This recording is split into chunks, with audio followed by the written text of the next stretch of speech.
40,000 years ago, lightning first spoke to human ears, and everything changed. What if I told you that before Jesus, Buddha, and Muhammad, there were hundreds of gods who commanded absolute power over billions? Gods who demanded human sacrifice, moved mountains, and shaped every decision, from what to plant to who to marry. These weren't just stories, they were reality for 99% of human history. But here's what's shocking. These dead gods are still influencing your life today in ways you've never realized. In this video, I'll reveal humanity's forgotten masters and their hidden traces in our world. When lightning first spoke to human ears, the world was young and gods had no names. Picture this. A summer evening 40,000 years ago, somewhere in what maps would one day call southern France. The air trembles with the weight of coming storm, and in a cave mouth carved by patient millennia of water, our ancestors crouch around a fire that casts wild shadows against limestone walls. They are us, these people, their hands shaped by the same evolutionary pressures, their minds driven by identical hungers for meaning, for safety, for something larger than the brutal arithmetic of survival. But they inhabit a world we have trained ourselves not to see, a realm where every rustle in the darkness might herald death, where the membrane between the visible and the vast unknown grows thin as spider silk with each dying day. They know things we have forgotten, that silence has texture, that darkness breathes, that the earth itself pulses with intentions we can barely fathom. The storm, when it arrives, comes not as weather, but as revelation. The storm, when it comes, arrives like the footstep of something unimaginably vast. Thunder cracks the sky with the sound of the world splitting open, and lightning illuminates the cave mouth in stroboscopic flashes that turn familiar landscape into alien terrain. The humans press deeper into their stone shelter, children whimpering against their mothers' sides, while the adults stare with wide eyes at forces beyond all comprehension. And in that moment of primal terror, something changes forever in the human mind. For one among them, perhaps a woman whose calloused hands have learned to shape flint with uncommon skill, perhaps a man whose eyes see patterns where others find only chaos, feels the electric charge of recognition. This storm is not random. This thunder speaks with intention. This lightning strikes with purpose. The first god is born not in golden halls or marble temples, but in the spark of synapses firing in a brain that suddenly understands the world is watching. We cannot know her name, this first theologian of our species. The languages that would give shape to her thoughts lay millennia in the future. But we can trace her footsteps in the caves of Lascaux and Altamira, where human hands mixed ochre and charcoal to capture something more profound than mere representation. These are not hunting manuals scratched on convenient walls. They are windows into the moment when humanity first attempted to negotiate with the invisible forces that ruled their world. Stand before the great hall at Lascaux and you see them still. The thundering herds of aurochs and horses, bison and deer, painted with such startling vitality that they seem ready to bolt from the stone. But look closer, past the obvious beauty of the work, and you glimpse something that should make your spine tingle with recognition. These animals are not merely depicted, they are summoned. Each line of ochre represents an attempt to call forth the spirit of the beast, to make present what was absent, to bridge the terrible gulf between the world of the living and the realm of the essential. The hands that shaped these images, hands we can still see pressed against the cave walls in negative silhouettes of red and black, belong to people who had made a revolutionary discovery. The world was not empty of intention. The storm clouds that brought life-giving rain and death-dealing lightning, the great herds whose movements meant feast or famine, the changing seasons that determined whether the tribe would survive another winter. All of these responded to the right words, the correct rituals, the proper offerings. From the caves of Cantabria to the rock shelters of the Dordogne, the archaeological record whispers the same story. Humanity's first artists were also humanity's first priests, and their studios were temples where art and magic collapsed into a single transformative act. The famous sorcerer of Trois Frères, that enigmatic figure with its human body and animal features, stares down at us across 30,000 years, with eyes that have seen the birth of the sacred. But it was not only in the painted caves that our ancestors felt the presence of the divine.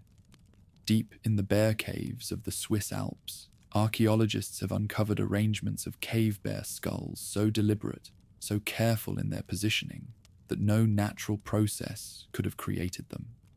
Here, in darkness deeper than any night our electric age knows, Neanderthal hands, yes, Neanderthal, for the capacity for the sacred runs deeper in our lineage than we sometimes care to admit, arranged the bones of the great bears in patterns that speak of reverence, of fear, of the first fumbling attempts to placate powers beyond mortal understanding. The cave bear was not merely an animal to these early Europeans. It was a gateway to the otherworld, master of the dark months when the sun seemed to forget the earth entirely. Its massive skull, with those empty sockets that once held eyes capable of piercing winter's gloom, became a focus for hopes and terrors that had no other outlet. In arranging these bones with such care, our ancestors were writing the first chapter in humanity's long conversation with the divine. Consider the Venus of Willendorf, that small limestone figurine carved some 25,000 years ago by hands that knew both delicacy and desperation. She fits perfectly in a human palm, and perhaps that is precisely the point. Here is divinity made portable, mystery rendered tangible. Her exaggerated feminine features, the massive breasts, the pronounced hips, the carefully detailed vulva, speak not of crude fertility magic, but of something more profound. The recognition that the power to create life partakes of the sacred in ways that demand reverence. She is not alone. From the Atlantic coast to the steppes of Russia, these Venus figurines appear with startling consistency across cultures that could never have met, never have shared techniques or beliefs through any conventional means. Yet they all grasped the same essential truth, that the forces governing birth and death, abundance and scarcity, the continuation of the tribe itself, were too vast and mysterious to be left unnamed and unhonored. By the time the great ice sheets began their final retreat 12,000 years ago, humanity had already spent 30 millennia learning to live with the divine. The warming world that emerged from the glacial ice was populated not merely by plants and animals, but by spirits and powers that demanded recognition. Every spring bore the signature of renewal deities. Every storm carried the voice of sky gods. Every successful hunt required negotiation with the masters of animals. And then, at Göbekli Tepe, in what is now southeastern Turkey, something extraordinary happened. Before pottery, before the wheel, before the domestication of grains that would make civilization possible, our ancestors undertook a project that defies every assumption about the progression from primitive to sophisticated society.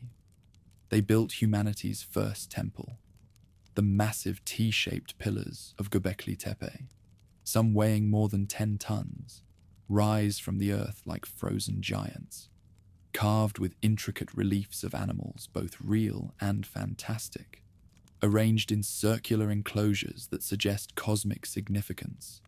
They represent a labor so immense that entire generations must have devoted their lives to its completion. This was not the work of a few shamans or a powerful chief. This was the collective effort of a people who believed the sacred required monumental expression. Here, where the winds swept over open ground and the first farmers bent wild grasses toward grain, the age of the great gods arose. No longer content with small cave shrines and portable figurines, humanity had begun to build houses worthy of the powers that ruled their world.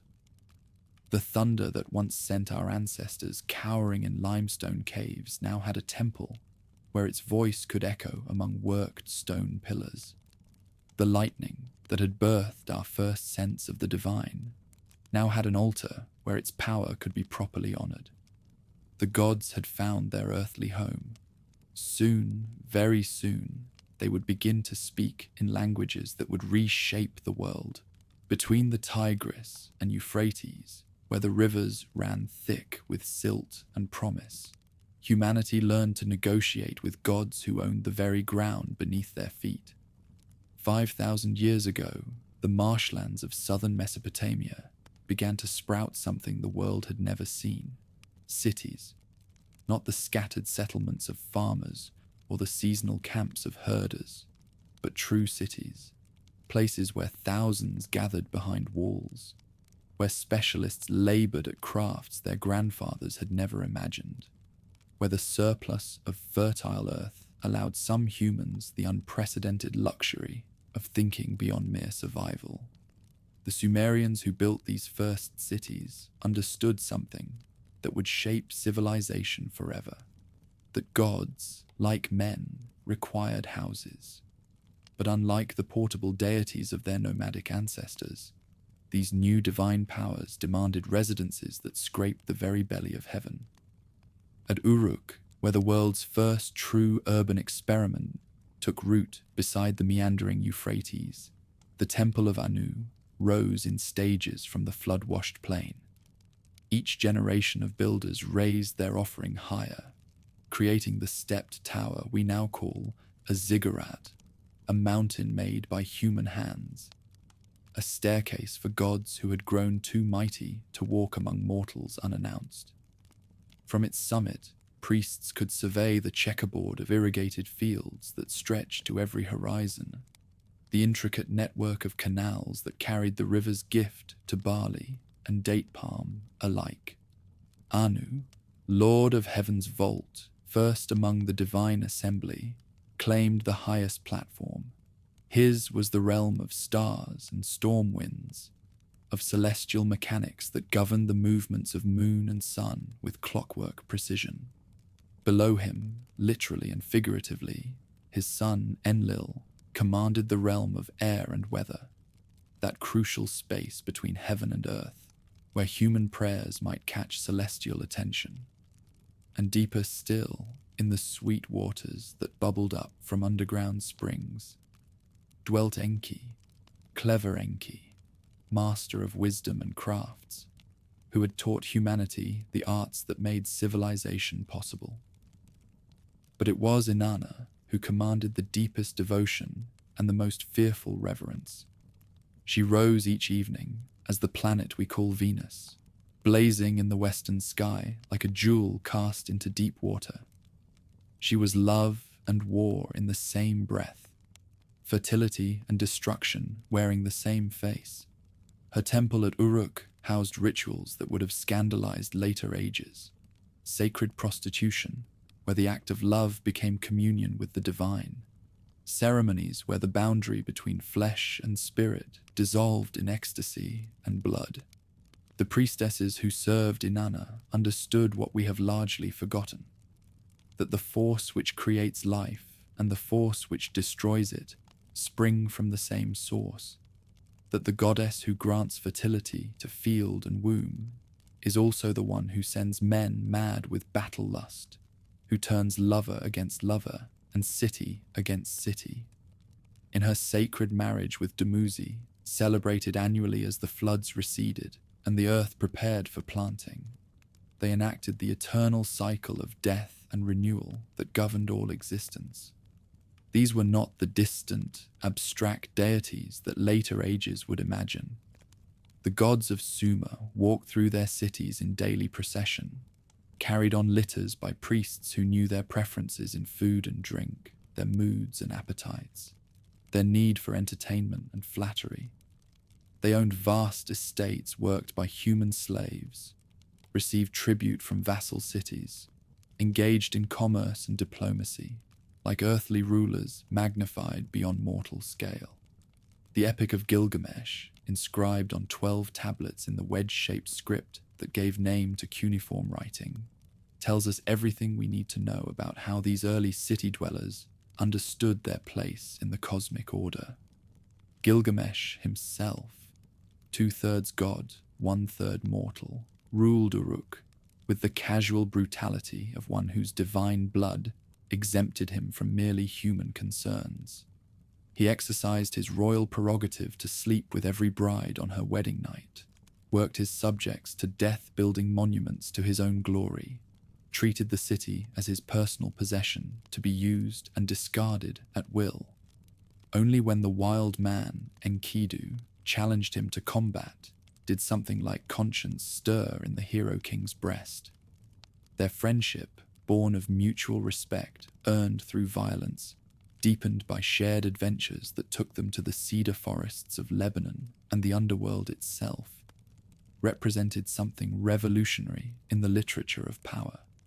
The idea that even god-kings needed equals, that strength without compassion was merely tyranny dressed in divine sanction.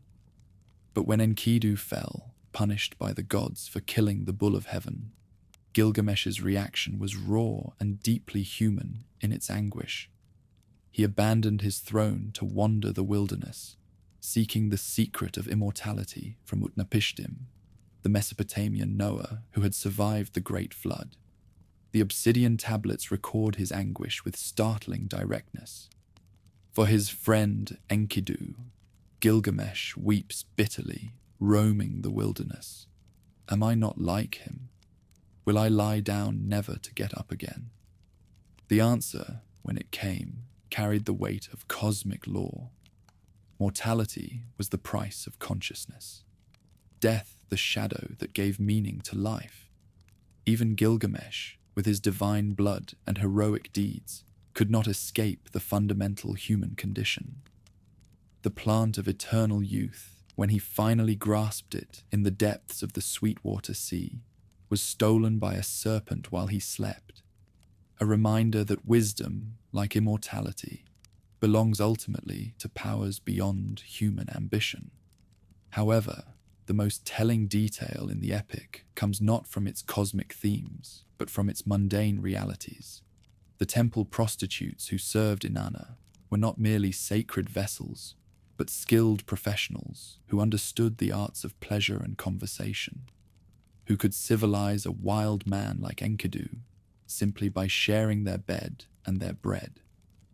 The priests who tended the gods' daily needs were also accountants and administrators, keeping meticulous records of temple income and expenditure. The warriors who accompanied Gilgamesh on his adventures carried not only weapons, but surveying instruments. For conquest meant the patient work of measuring and recording as much as the glory of battle. In Sumer, for the first time in human history, the sacred and the bureaucratic had learned to dance together. The gods required not only worship, but efficient management. Their temples functioned as banks, lending barley and silver at interest. Their estates employed thousands of workers in a complex hierarchy that stretched from high priests down to the humblest water carriers. Their festivals required precise coordination of resources and labor that would have challenged modern event planners. When Sargon of Akkad conquered the Sumerian city-states around 2334 BCE, uniting Mesopotamia under a single crown for the first time, he understood that political power, without divine sanction, was merely force waiting to be challenged by superior force. His grandson Naram-Sin went further, declaring himself a god while still breathing, commissioning statues that showed him wearing the horned helmet that marked divine status, accepting worship in temples built for his own cult. The experiment lasted barely a century. The gods of Sumer, it seemed, would tolerate human representatives, but not human replacements.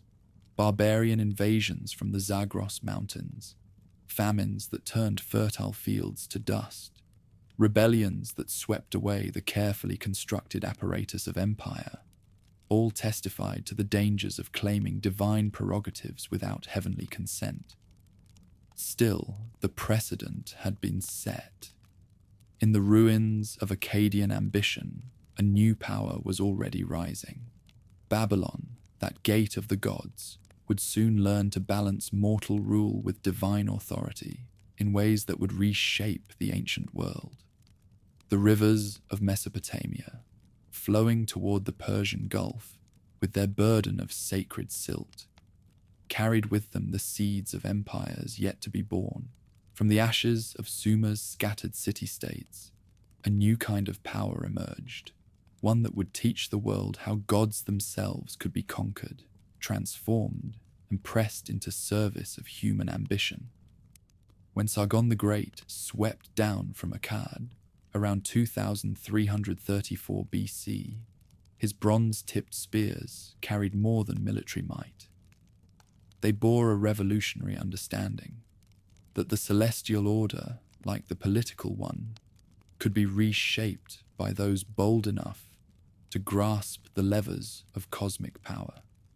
The Akkadians spoke a Semitic tongue that rolled differently than Sumerian, worshipped under different names, the same elemental forces that had governed Mesopotamia since cities first rose from marsh and mud.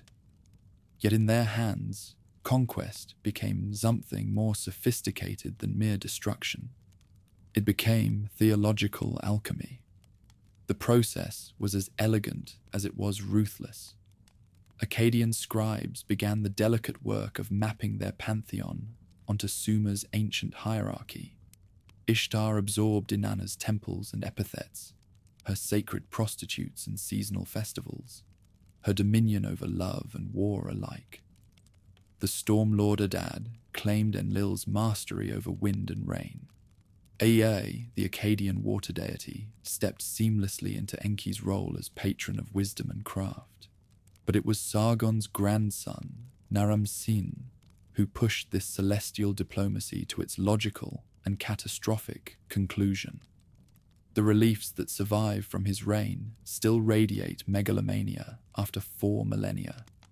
There he stands in carved stone, trampling corpses while wearing the horned crown that marked immortal status among mortals.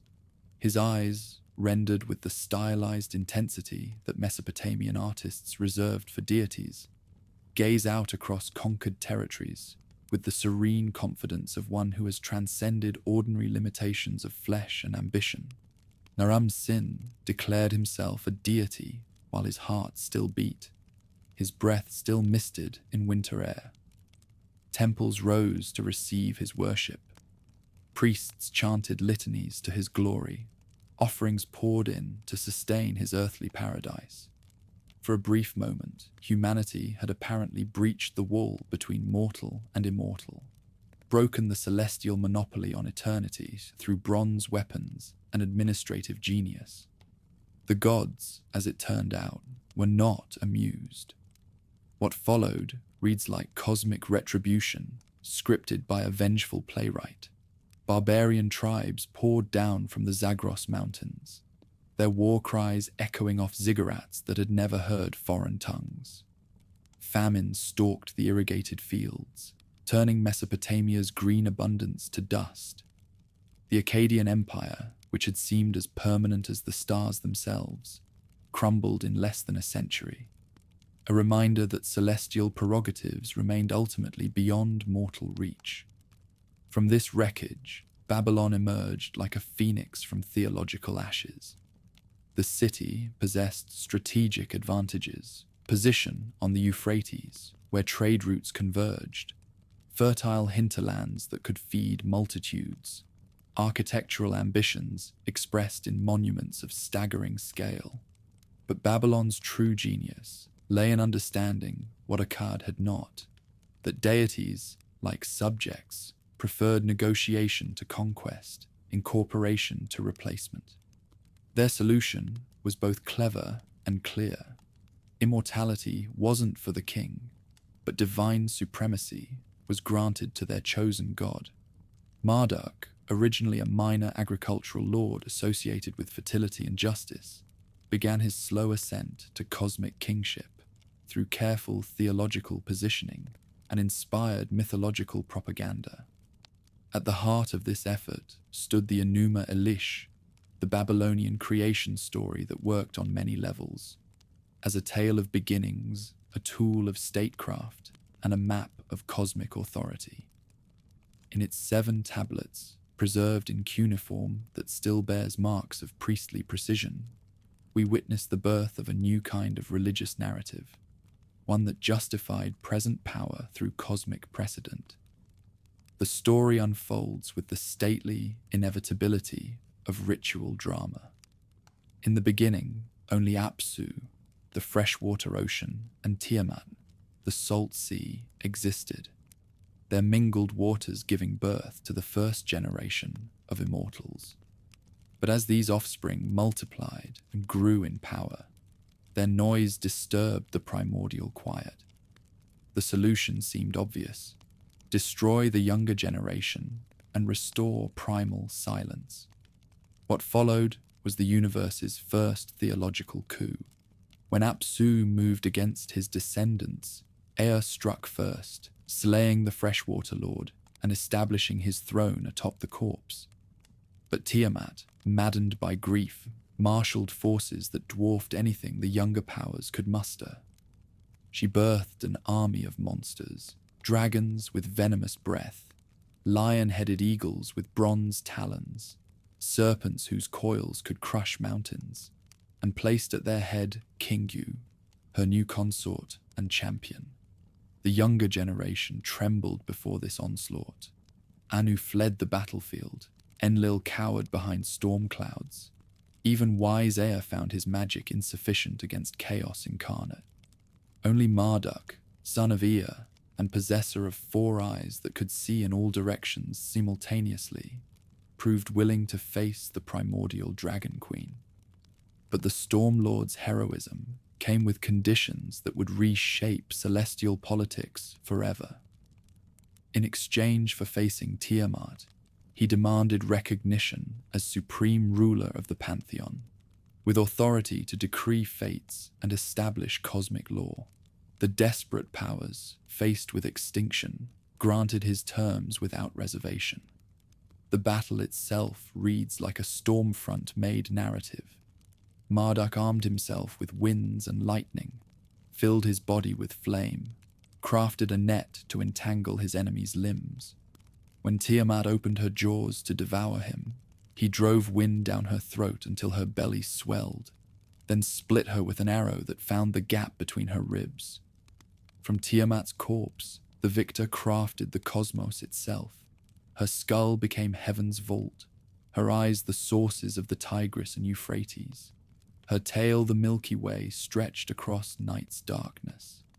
Order emerged from chaos, not through gentle creation, but through violent conquest, through willingness to destroy in order to build anew. As Marduk proved his right to rule through valor and victory, so Babylon claimed its rightful place atop Mesopotamia's many powers.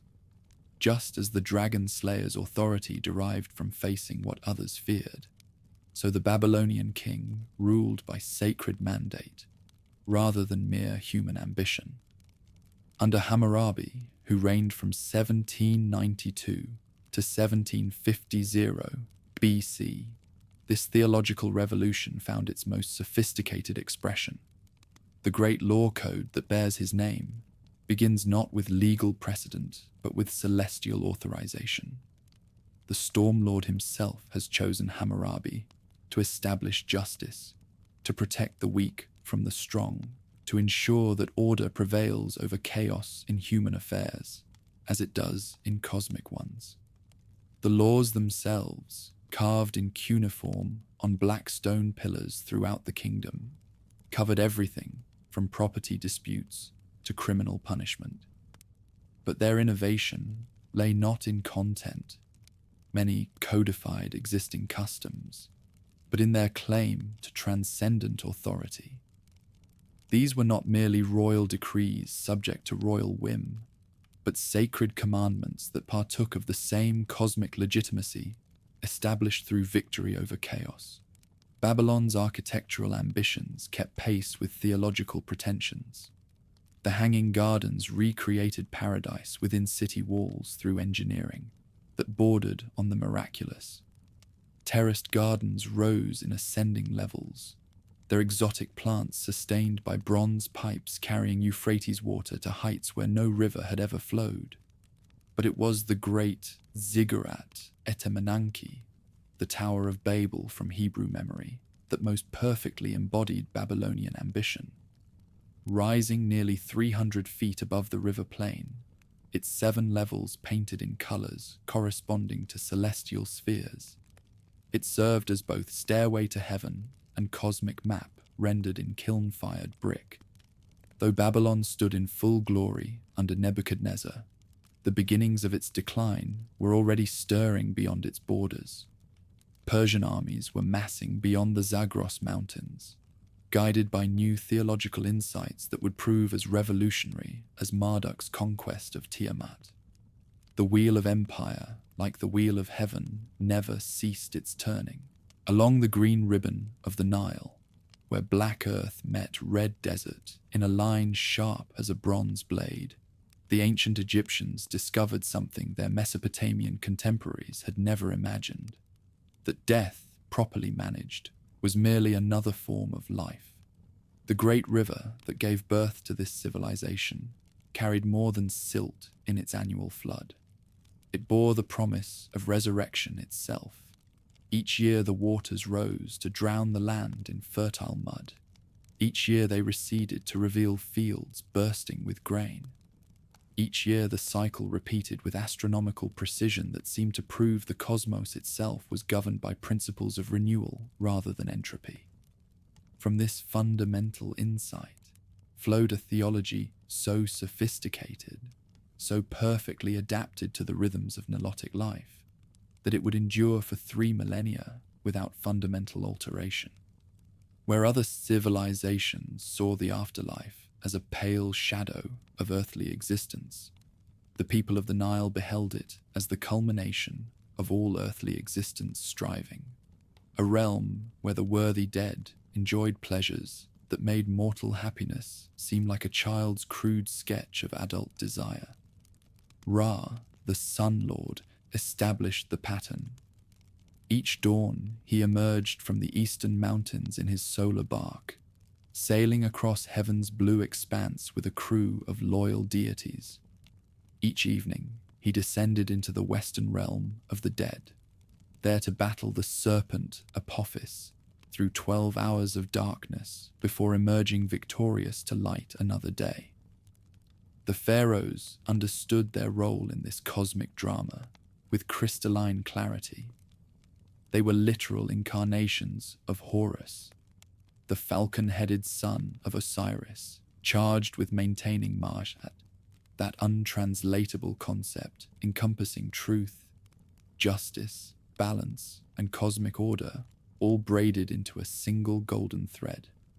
When a pharaoh died, he rejoined Ra's solar crew, taking his place among the imperishable stars. Housing this eternal drama, temples doubled as sermons in stone. At Karnak, 134 massive pillars stretch upward, crowned with lotus blooms that seem to blossom in a world just beyond human reach. The daily rituals performed in the sanctuary's innermost chambers were not merely acts of worship, but essential maintenance of reality itself.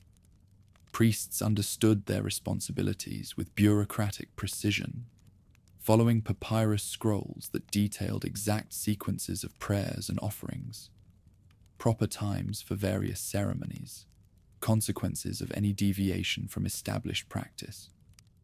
But it was Osiris, Lord of the Dead, who captured the Egyptian imagination most completely. His myth tells of a primordial golden age, when he ruled as a beneficent king, teaching his subjects agriculture and law. His brother Set, consumed by jealousy, murdered him through trickery. Isis, Osiris's wife and sister, searched the length of the valley for her husband's body, found it, and through powerful magic conceived a son by the corpse. That son was Horus, destined to avenge his father. But Set stole the body again, hacking it into 14 pieces and scattering them across the land. Again Isis searched. Again she found what had been lost. With Anubis, the jackal-headed lord of mummification, she reassembled her husband's remains and performed the first mummification, wrapping the body in linen treated with sacred oils, speaking incantations that would preserve not just flesh but the essential life force itself. Osiris became pharaoh of the afterlife, judge of the dead, guarantor that the righteous would find eternal life beyond the grave. Every mummified noble hoped to share his victory over mortality, to join him in the field of reeds, where grain grew shoulder high and the blessed dead feasted forever. Achieving this immortality required navigation of a cosmic obstacle course. The Book of the Dead reveals an afterlife, where the deceased faced lakes of fire, hostile demons, riddles posed by guardian spirits, and finally judgment in the Hall of Two Truths. There, Osiris presided over scales that weighed the heart against Mayat's feather. If the heart proved lighter, if the deceased had lived according to truth, eternal life awaited. If it weighed heavy with sin, the crocodile-headed Amit would devour both heart and soul. This system reached sophisticated expression during the New Kingdom, when Egypt's empire stretched from Nubia to the Euphrates. Tutankhamun's tomb, discovered nearly intact by Howard Carter, reveals the material splendor surrounding royal death. Golden masks and chariots, jewelry incorporating lapis lazuli from Afghanistan and silver from Anatolia. At the very peak of Egyptian dominance, a theological storm was gathering. Around 1353 BC, Amenhotep IV rose to power with a vision that would challenge the foundations of Egypt's ancient faith. Renaming himself Akhenaten, he declared that Aten, represented as a solar disk whose rays ended in human hands, was the only deity worthy of worship. The ancient Pantheon was dismissed as superstition. The powerful priesthood of Amun-Ra found itself suddenly deprived of royal favor. Akhenaten built an entirely new capital at Amarna, dedicated exclusively to Aten worship. The art produced there broke dramatically with convention. Instead of stylized perfection, the royal family appeared with elongated skulls, feminine ships, and expressions of mystical ecstasy. The famous bust of Queen Nefertiti captures this revolutionary aesthetic in limestone and paint that still seems fresh. The experiment lasted barely 20 years. Akhenaten's successors hastily restored the old Pantheon, demolished Amarna's temples, and attempted to erase all memory of the heretic's reign. The priesthood of Amun-Ra emerged stronger than ever, eventually accumulating wealth that made them effective rulers of southern territories. As the new kingdom aged, authority increasingly belonged to foreigners. Nubian kings ruling from Napata adopted local religious forms while maintaining their own cultural identity. Ptolemaic Greeks, inheritors of Alexander's conquest, presented themselves as pharaohs to their subjects while remaining thoroughly Hellenic in private. The great temple at Edfu, built under Ptolemaic patronage, reproduces traditional architecture with such fidelity that visitors might never suspect its builders spoke Greek. The last pharaoh was herself a foreigner, Cleopatra VII, descendant of Alexander's general Ptolemy, who spoke both languages and presented herself as the reincarnation of Isis. Her suicide in 30 BC marked the end not just of independence, but of a religious tradition that had maintained its character since the pyramids rose on the Giza Plateau. Death, in the eyes of the Egyptian culture, was not an end, but a continuation. Their immortals would find new life in distant lands and later ages. Ra would merge with Apollo in Roman theology. Isis would become the Mediterranean world's most popular goddess, her temples stretching from Britain to the Black Sea. Even Christianity would adopt their imagery, the Madonna and Child, echoing countless images of Isis nursing infant Horus, Christ's resurrection borrowing from Osiris's victory over death. The great river continued its eternal cycle, flooding and receding with mechanical precision, indifferent to political changes that transformed its valley. But the civilization that had found in the Nile's rhythm a model for cosmic order had passed into history, leaving monuments whose builders claimed would endure forever.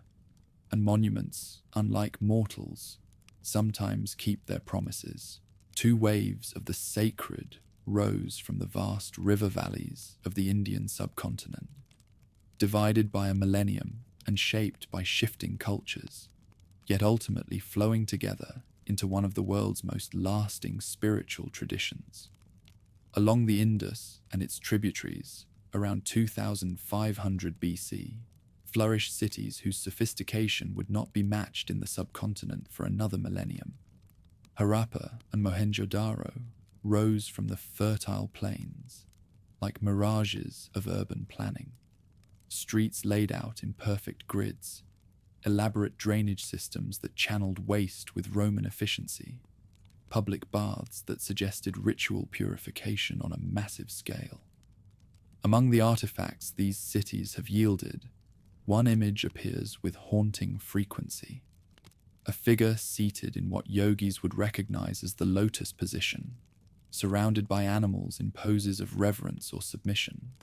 Horns crown his head, bangles encircle his arms, and his face bears an expression of meditative calm that seems to transcend the boundaries of time itself.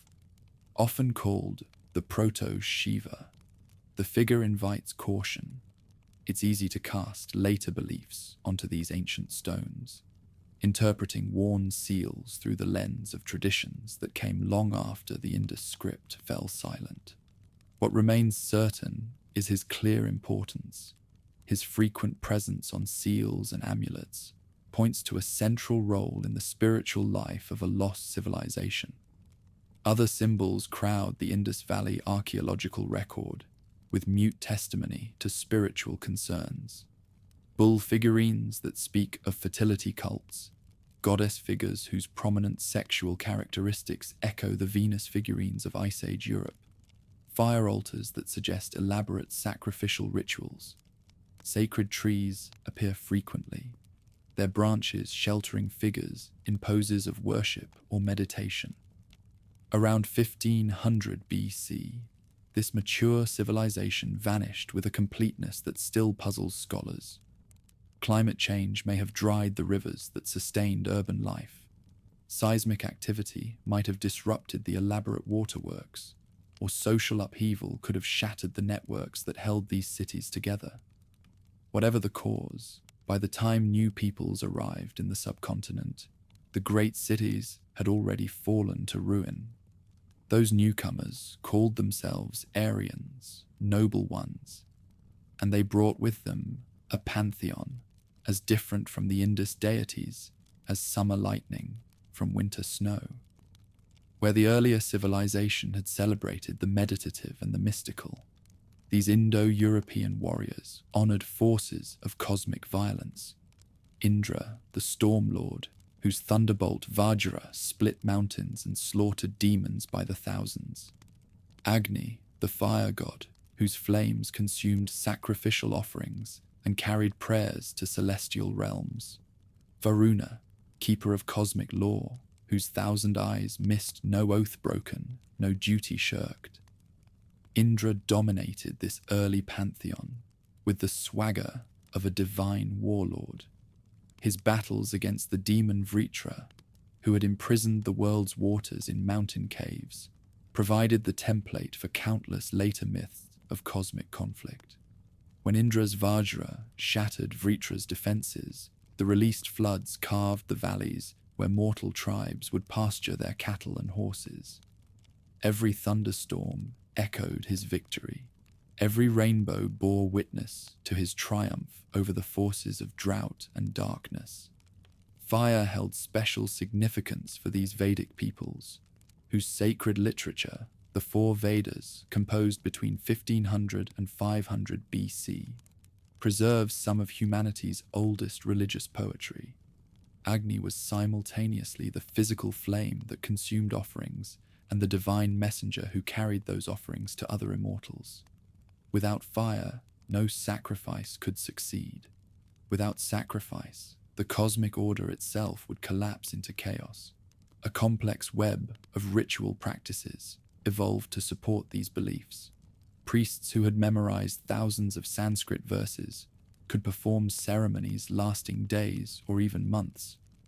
Each gesture precisely choreographed, each syllable pronounced with accuracy that made the difference between divine favor and cosmic disaster.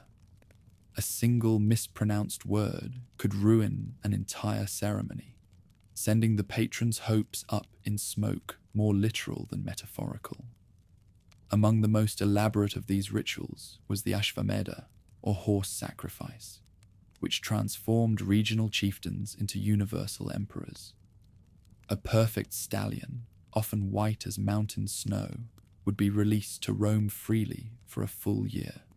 Wherever it wandered, local rulers had to either submit to the horse's owner or fight to defend their territories. At the year's end, the horse would be sacrificed with elaborate ceremony, its death sealing the patron's claim to dominion over all the lands it had traversed. Such rituals required resources that would have bankrupted smaller kingdoms. Hundreds of priests to chant the necessary hymns, cattle and grain to feed the assembled multitudes, gold and cloth for the elaborate gifts that cemented political alliances. Success in this sacred theatre required not just piety, but the kind of wealth and organization that only great kings could command. Over centuries, this Vedic tradition began to evolve in directions that would have surprised its original architects. Philosophical speculation crept into the priestly schools, transforming what had begun as cosmic magic into something approaching systematic theology. Later texts, like the Upanishads, asked questions that would have been unthinkable to the earlier warrior poets. What if all the various immortals were merely aspects of a single divine reality? What if the elaborate sacrificial rituals were themselves illusions, and true religious attainment lay in direct mystical experience? During this transformation, something remarkable happened. The meditative traditions of the vanished Indus civilization began to resurface, like underground rivers breaking through to daylight after centuries of hidden flow. Yoga, literally yoking or union, emerged as a technique for achieving direct contact with cosmic reality without the mediation of priests or sacrifices. Meditation practices that had perhaps been preserved in folk traditions or tribal memories found new expression in Sanskrit texts and Brahmanical schools. New deities rose to prominence, while the old Vedic Pantheon faded into secondary roles. Vishnu, barely mentioned in the earliest hymns, became the cosmic preserver whose avatars descended periodically to restore dharmic order. Shiva, whose iconography bore unmistakable resemblances to the mysterious horned figure of Indus seals, emerged as the cosmic dancer whose eternal performance maintained universal rhythm. Even amid change, local traditions managed to persist with strength. Village shrines that had honored unnamed spirits for countless generations found their deities transformed into aspects of the great gods, their annual festivals incorporated into the larger religious calendar. Sacred groves became temples, folk stories became Puranic legends, tribal shamans became temple priests serving Sanskrit-speaking elites. Buddhism and Jainism, arising in the 6th century BC, represented both culmination and revolt against this developing tradition. Both accepted core concepts like karma and rebirth that had become central to Indian religious thought, but both rejected the authority of the Vedic texts and the necessity of Brahmanical sacrifice. In the Buddha's teaching, especially, the elaborate cosmic mythology that had sustained Indian religion for over a millennium became optional equipment, useful perhaps for those who needed such concepts, but ultimately obstacles to the direct perception of reality that led to liberation. Hindu tradition, with characteristic flexibility, absorbed what it found useful from these challenger traditions while maintaining its own essential character. Pilgrimage sites multiplied across the subcontinent, creating sacred geography that linked local traditions to pan-Indian narratives. Epic literature like the Mahabharata wove together tribal legends, philosophical speculation, and devotional poetry into texts of bewildering complexity and enduring popularity.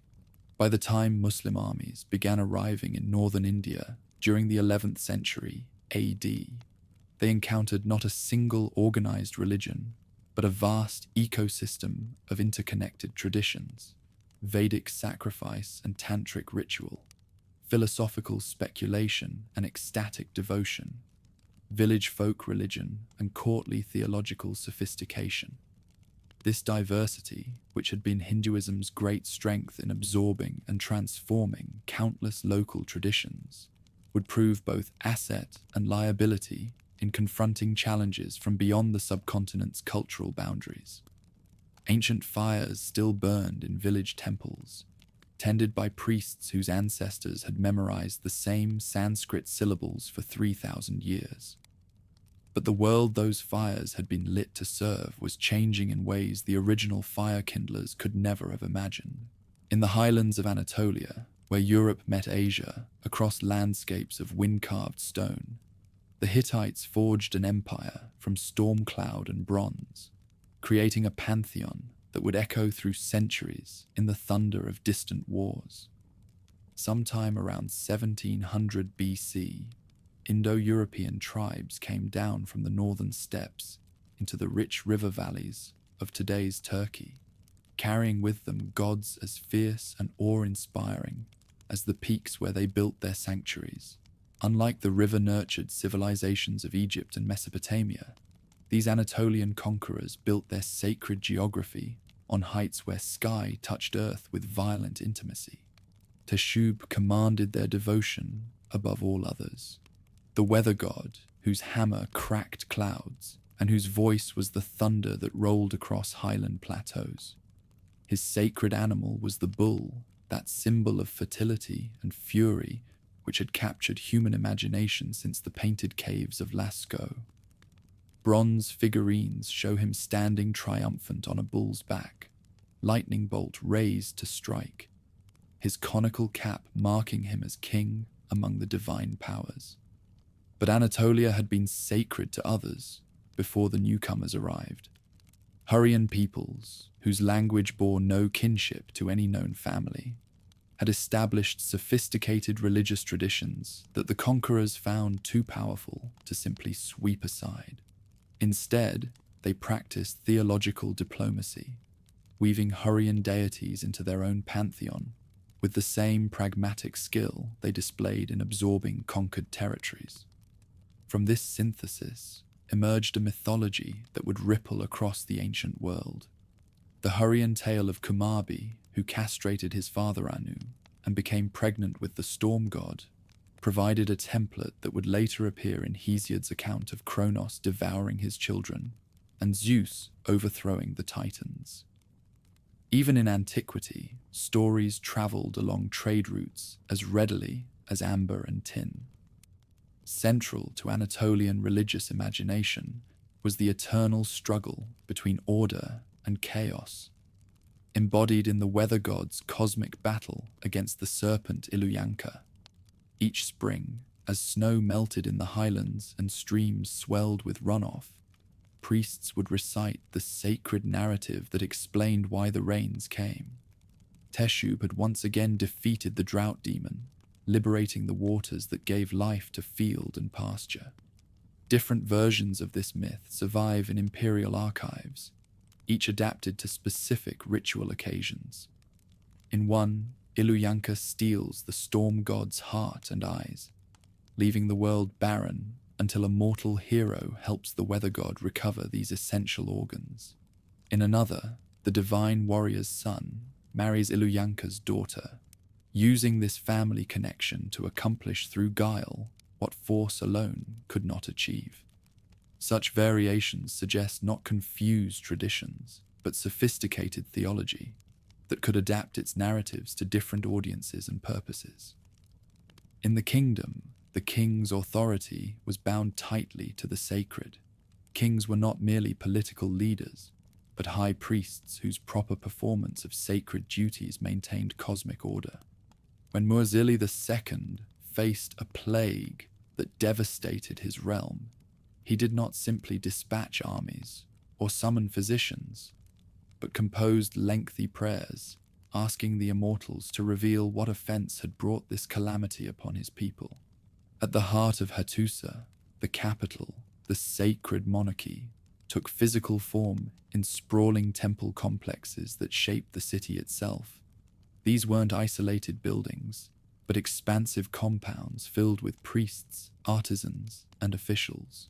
Storerooms held countless vessels for offerings. Workshops crafted ritual tools, and libraries safeguarded tens of thousands of tablets detailing every aspect of ceremonial life. A short distance from the capital, Yazilikaya stood as the most striking testament to royal faith. This natural rock sanctuary, where limestone walls formed an amphitheater open to the sky, became the stage for the greatest artistic achievement of Anatolian civilization. Carved directly into living rock, 2 processions of deities march eternally toward a divine meeting at the gallery's climax. 12 great gods advance from the left, led by the weather god himself, his storm symbols clearly marked, his divine power evident in every carved line. From the right come goddesses in elaborate headdresses, their procession culminating in Hebat, the Hurrian queen of heaven, whom the empire adopted as Teshub's consort. Where the 2 groups meet, the storm lord and the sun goddess encounter each other in eternal dialogue. Their conversation frozen in stone, but somehow still vibrant with divine energy. Behind this artistic program lay theological sophistication that challenges modern assumptions about ancient religion. Imperial scribes maintained careful records of which deities required specific offerings, which festivals occurred at particular seasons, which prayers should be recited for various purposes. They were religious bureaucrats whose meticulous administration kept the sacred machinery running smoothly. Each military campaign was preceded by layers of sacred ceremony. Before marching to war, armies would undergo purification ceremonies designed to secure divine favor. Priests would march ahead of troops, carrying sacred standards that bore the images of protective deities. Battle itself was understood as cosmic drama, in which mortal warriors served as instruments of divine will. When victory came, it demanded proper acknowledgement through temple construction, generous offerings, and detailed inscriptions that attributed success to celestial intervention. Defeat, conversely, triggered elaborate attempts to identify and correct whatever religious failures had cost divine support. During the late Bronze Age collapse, around 1200 BC, mysterious sea peoples destroyed Anatolian power, along with most other Eastern Mediterranean civilizations. Cities burned, populations fled, and the elaborate apparatus of imperial religious life vanished almost overnight.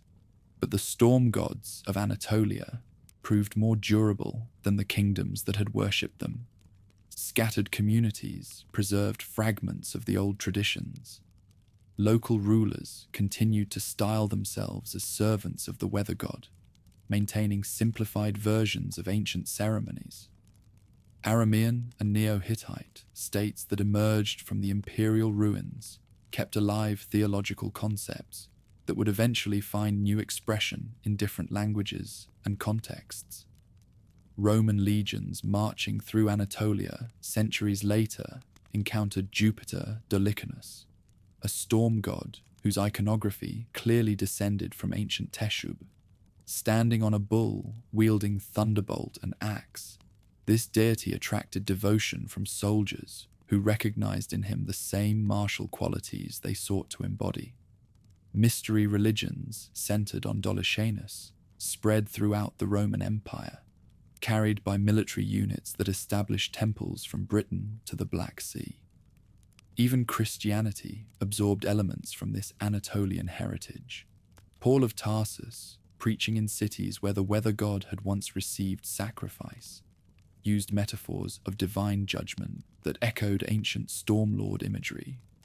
Church fathers, writing in Greek, employed concepts of cosmic struggle that bore unmistakable resemblances to imperial mythology, though they would have been horrified to recognize such connections. Mountain peaks in Turkey still echo with thunder during spring storms, their rocky faces carved by wind and weather into shapes that might be mistaken for divine figures. Local folklore preserves tales of supernatural beings who control the weather, stories that may carry genetic traces of beliefs first articulated in cuneiform 3 millennia ago. In these persistent echoes, something of the old storm lords endures, hidden in plain sight among landscapes they once ruled with absolute authority. Before Zeus hurled his first thunderbolt, before Apollo sang his first hymn, before Athena sprang from her father's skull in a shower of divine sparks, older powers ruled the cosmos with the terrible authority of primordial forces barely contained within recognizable forms. In the beginning, according to the Greeks who inherited these ancient stories, there was only chaos, not mere disorder, but the yawning void that preceded all existence. From this emptiness emerged Gaia, the earth herself, broad-bosomed and eternal, who would become mother to both monsters and immortals. Without lover or consort, she brought forth Uranus, the starry sky, who spread himself across her surface in eternal embrace. Their union produced the 12 rulers of the early cosmos, beings of such fundamental power that later ages would name them the primordial deities of creation itself. Kronos commanded time's flow, his authority extending over every moment, from birth to death. Rhea governed the earth's fertility, her power manifesting in every grain that sprouted, every beast that bred. Ocean encircled the world's edges, his streams feeding every river and spring. Hyperion blazed as the sun's source, while Theia shone with lunar radiance. Each embodied forces that would later be divided among dozens of lesser powers, their authority so comprehensive that mortal minds could barely grasp their scope. When Kronos decided to devour his own children, rather than face prophesied overthrow, he was not acting from mere paranoia, but from cosmic necessity. Time must consume its offspring, lest the universe's fundamental order collapse. But Gaia had not forgotten the pain of her earlier children, the 100-handed Hecatonchires and the one-eyed Cyclops, whom Uranus had thrust back into her womb, rather than allow them to see daylight. When her youngest grandson, Zeus, matured to manhood in a Cretan cave, fed on goat's milk and wild honey, she provided him with the knowledge and weapons needed to challenge his father's tyranny. The war that followed shook creation's very foundations. For 10 years, the Titanomachy raged across earth and heaven, brother fighting brother in battles that dwarfed any mortal conflict. Mountains cracked beneath the weight of Kronos' fury. Oceans boiled when Zeus's lightning met them. The very fabric of reality strained under forces that had never before been turned against each other. Hesiod, composing his Theogony in the 8th century BC, preserved the most complete account of this cosmic struggle. His poetry captures something essential about early Greek religious imagination. These were not gods who lived in comfortable harmony, but primal forces locked in eternal competition for cosmic dominance. When Zeus finally triumphed, binding his enemies in chains forged by divine craftsmanship and casting them into Tartarus, the victory came through superior alliance building rather than inherent righteousness. Those who joined the younger generation, Prometheus with his foresight, Themis with her sense of proper order, Mnemosyne with her perfect memory, found places in the new regime. Those who remained loyal to the older powers discovered that defeat in cosmic war meant exile to regions where bronze anvils would fall for 9 days and nights before reaching bottom, where darkness pressed so thick it could be touched with mortal hands. But exile did not mean extinction. Somewhere beneath the Earth's surface, in caverns that connected to the roots of Yggdrasil or the foundations of Olympus, depending on which tradition preserved the memory, the defeated powers maintained their own courts and councils. Prometheus, chained to a Caucasian peak for the crime of giving fire to humanity, served as a bridge between the old order and the new, his daily torment a reminder that divine politics admitted no final victories. At Dodona, in the oak grove that Zeus would later claim as his oracular shrine, whispered voices still carried messages from the imprisoned powers. Pilgrims who came seeking divine guidance sometimes heard responses that seemed to echo from depths older than memory, advice that bore the stamp of wisdom earned through cosmic defeat rather than easy triumph. These cults, woven through the classical landscape, held onto shards of a pre-Olympian past, initiating believers into knowledge the public faith had either overlooked or buried. The Orphic mysteries, centered on the mythical poet whose music could move stones and tame wild beasts, taught that Zeus himself had been torn apart and devoured by the primordial powers, only to be reborn through mystical processes that devotees could experience personally through proper initiation. Dionysus, that latecomer to the Olympian Pantheon, whose worship seemed always to threaten social order with its ecstatic excess, carried within his mythology clear traces of pre-Olympian tradition. His death and resurrection, his association with the underworld's deepest mysteries, his ability to drive mortals to madness or divine inspiration, all suggested connections to powers that predated Zeus's cosmic coup. Hints from early Greek sources support the idea of religious upheaval during the Bronze Age. Texts from centers like Pylos and Knossos, written in a form of Greek that was already ancient by the time Homer composed his epics, mention offerings to gods whose names would echo through later mythology, alongside others who would vanish entirely from memory. Among these deities, Poseidon holds a prominent place, though not yet as the sea god known to classical tradition. In these early contexts, his associations seem to lie more with the earth, suggesting that his later maritime role may have emerged in response to evolving cultural landscapes and shifting religious priorities.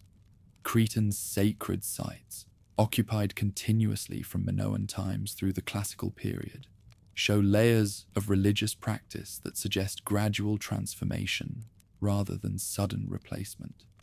Cave sanctuaries that had served pre-Greek populations became shrines to Zeus, but artifacts suggest continuity in ritual practice that transcended cultural change. The infant god, hidden in a Cretan cave to escape his father's hunger, may have been a Greek interpretation of much older stories about divine children threatened by cosmic disorder. Even in their defeat, the primordial powers shaped the world their successors would inherit. Kronos' association with agriculture's seasonal cycles ensured his continued reverence among farmers, who needed their grain to sprout regardless of Olympian politics.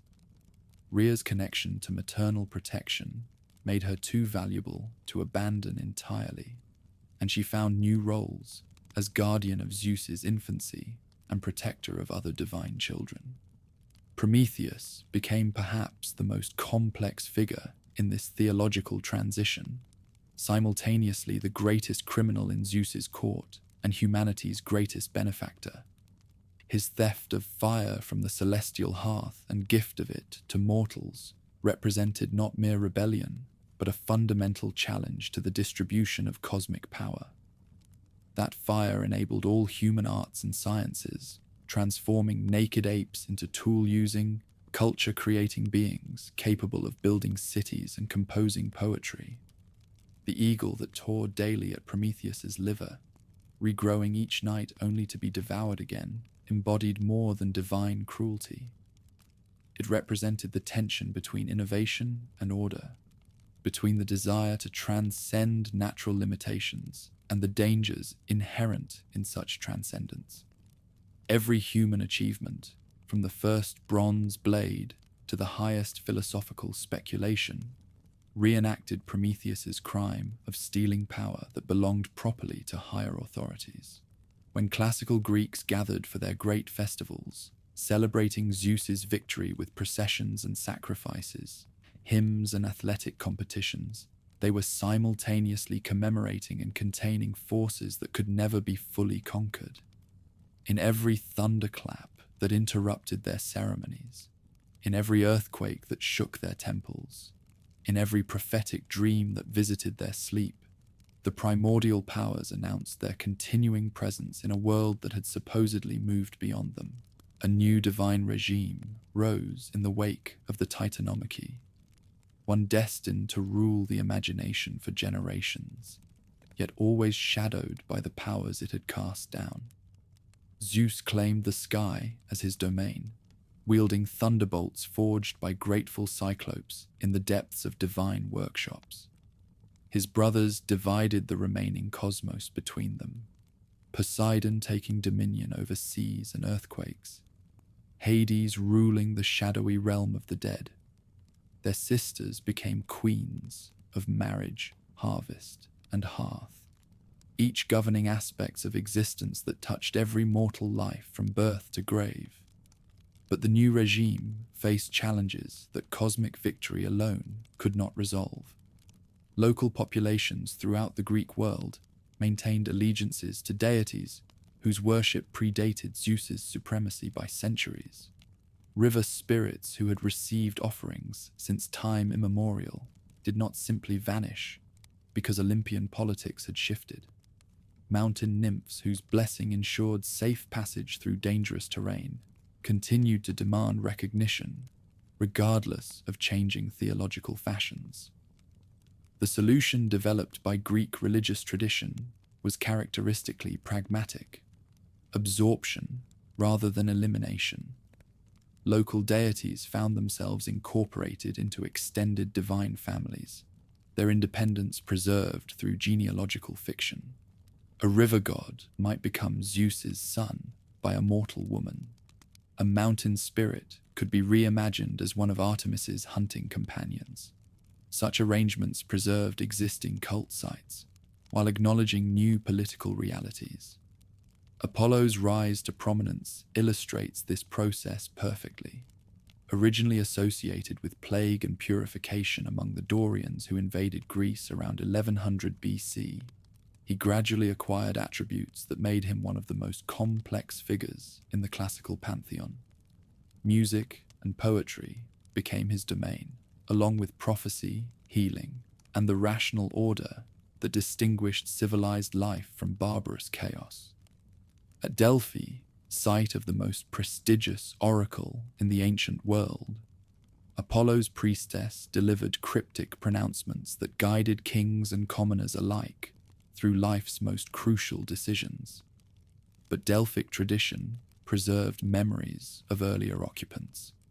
The earth goddess Gaia had supposedly spoken through the same fissure in the rock before Apollo's arrival, and the great serpent Python had guarded the site until the young god's arrows brought it low. Such mythological layering characterized sacred sites throughout Greece.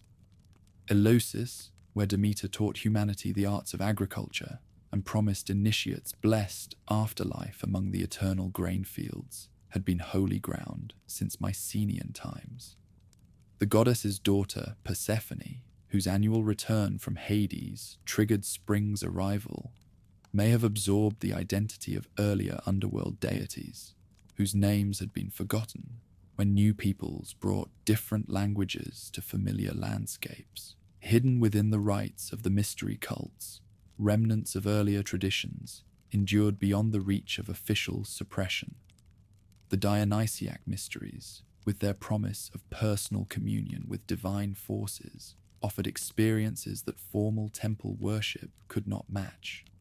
Initiates who had felt the god's madness course through their veins, who had danced until exhaustion opened doors to mystical revelation, possessed knowledge that no amount of philosophical speculation could provide. Dionysus himself embodied the tension between Olympian order and pre-Olympian wildness. Though eventually accepted as Zeus's son, his worship retained characteristics that made respectable citizens profoundly uncomfortable. Sacred dramas performed at his festivals explored themes of cosmic justice and divine vengeance that suggested powers beyond rational control. Women who joined his processions temporarily abandoned domestic responsibilities to roam mountains in ecstatic celebration, returning home with memories they could not fully articulate. The god's association with wine provided a socially acceptable framework for experiences that might otherwise have been condemned as dangerous enthusiasm. But careful observers noted that Dionysiac intoxication transcended mere drunkenness, producing visions and revelations that seemed to originate from sources older than Olympian theology. In the god's sacred theatre, where actors wore masks that transformed them into mythological characters, audiences encountered truths about human nature that daylight rationality preferred to ignore. Central to Greek culture, athletic competitions also served as vessels for older religious traditions that predated the Olympian gods. The Olympic Games, held every 4 years in Zeus's honor, supposedly began as funeral games for the primordial king Pelops, whose death and resurrection myth contained themes that Christian theology would later claim as uniquely its own.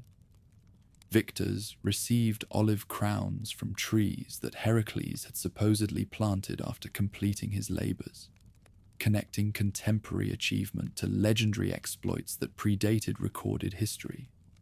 The rituals linked to the Olympic Games seem to draw on a much older stratum of religious practice, reimagined under the name of Zeus rather than born anew. Long before the great temples stood, ceremonies of offering and devotion were already unfolding on the same ground, suggesting that the games marked not a beginning, but a continuation transformed by time and changing gods. As Greek influence spread throughout the Mediterranean world following Alexander's conquests, these theological complexities multiplied exponentially. Local traditions in Egypt, Syria, and Asia Minor had to be reconciled with Greek religious categories that were themselves products of earlier cultural synthesis. The result was religious syncretism on an unprecedented scale. As Zeus absorbed attributes of Mesopotamian storm gods, Apollo merged with solar deities from across the known world, and Aphrodite incorporated love goddesses whose worship stretched from Cyprus to the Hindu Kush. But expansion also brought exposure to theological systems that challenged Greek assumptions about divine nature.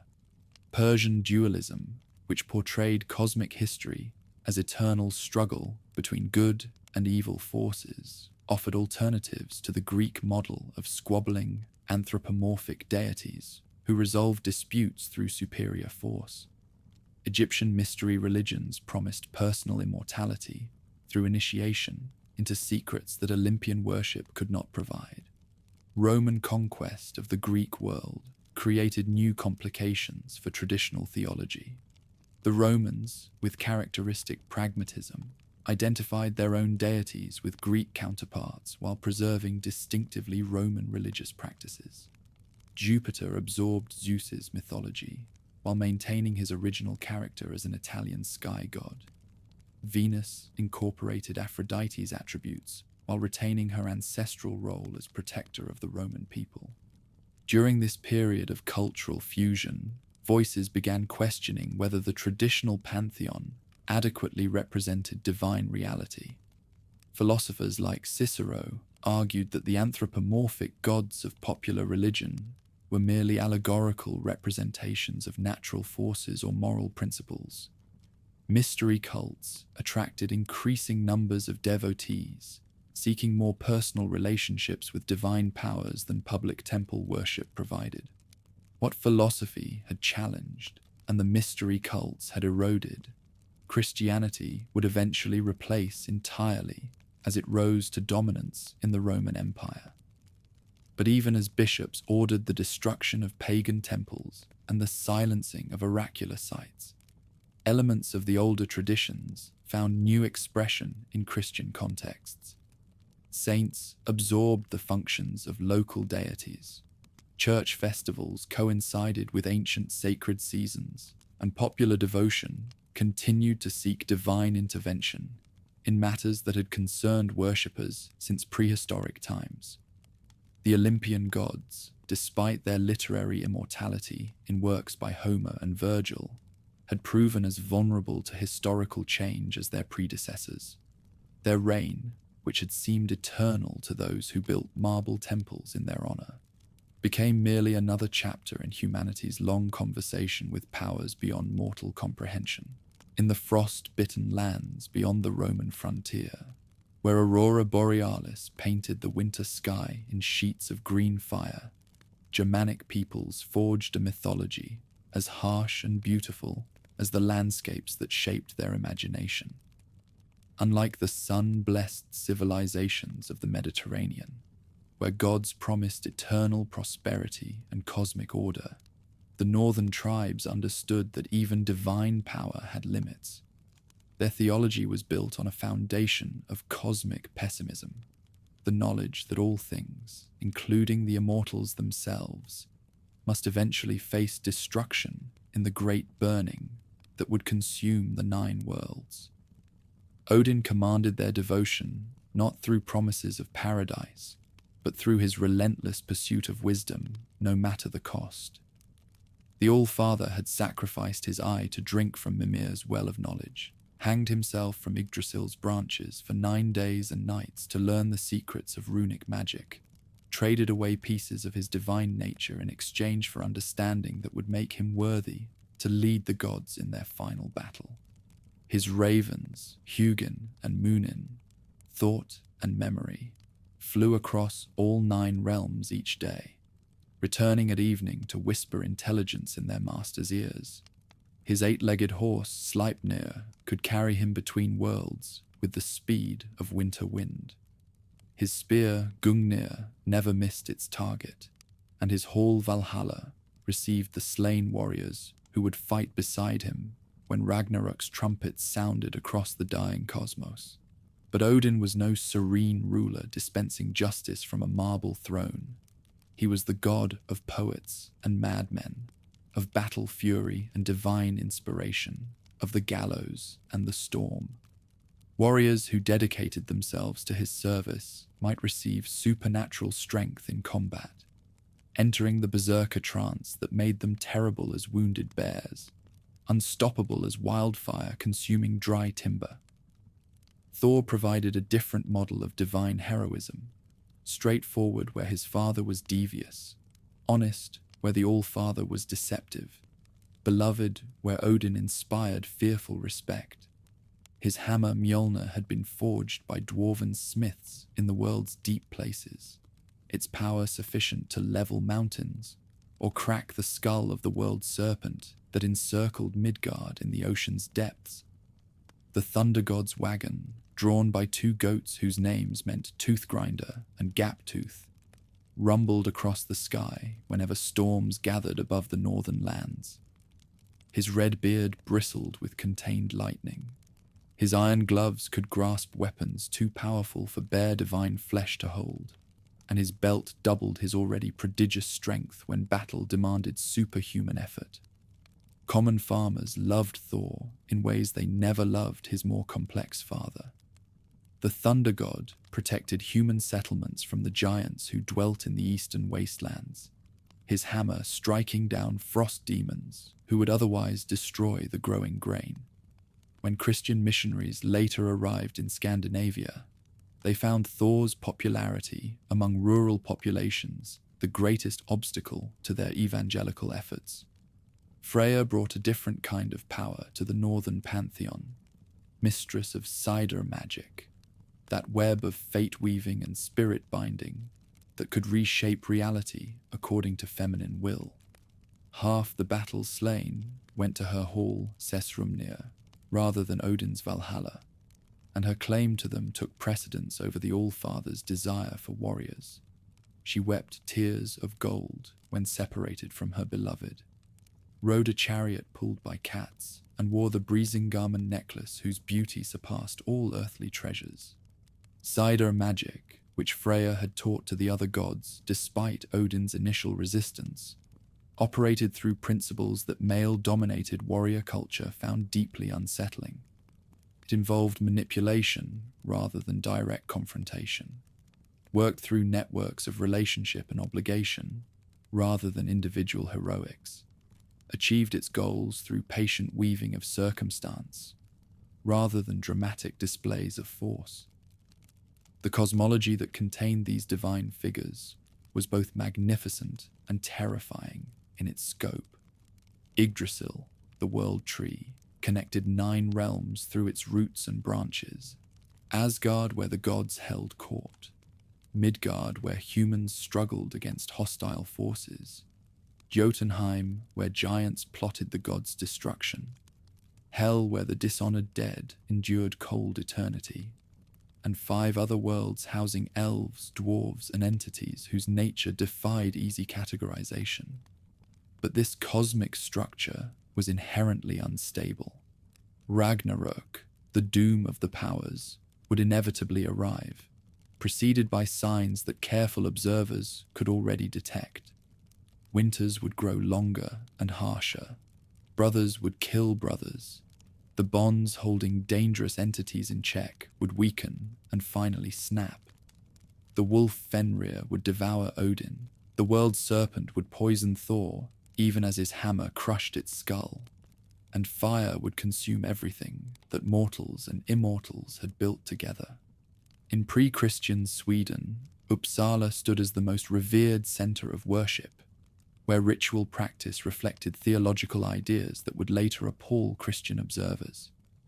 Writing in the 11th century, Adam of Bremen described grand festivals held every 9 years, during which both humans and animals were sacrificed and hung from the sacred groves encircling the temple.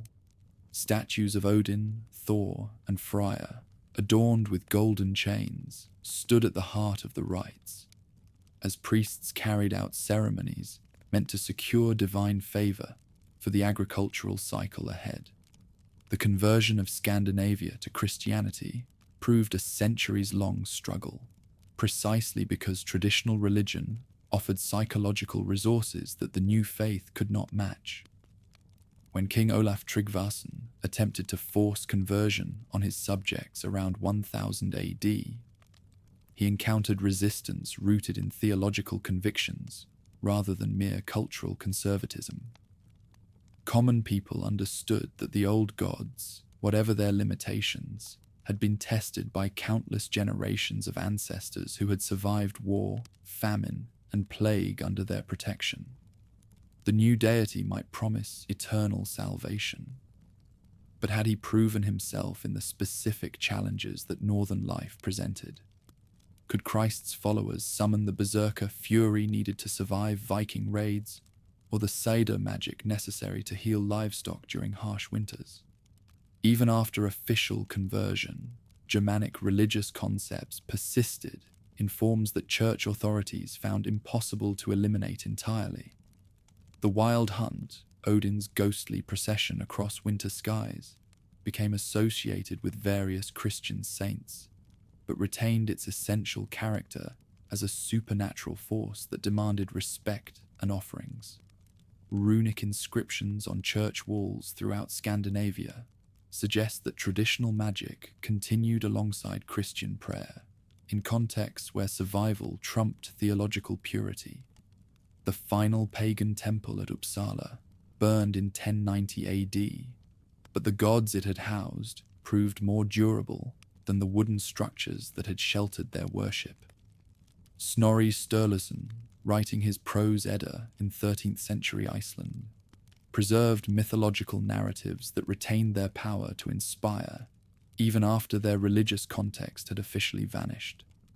English weekdays still bear witness to Germanic divine influence.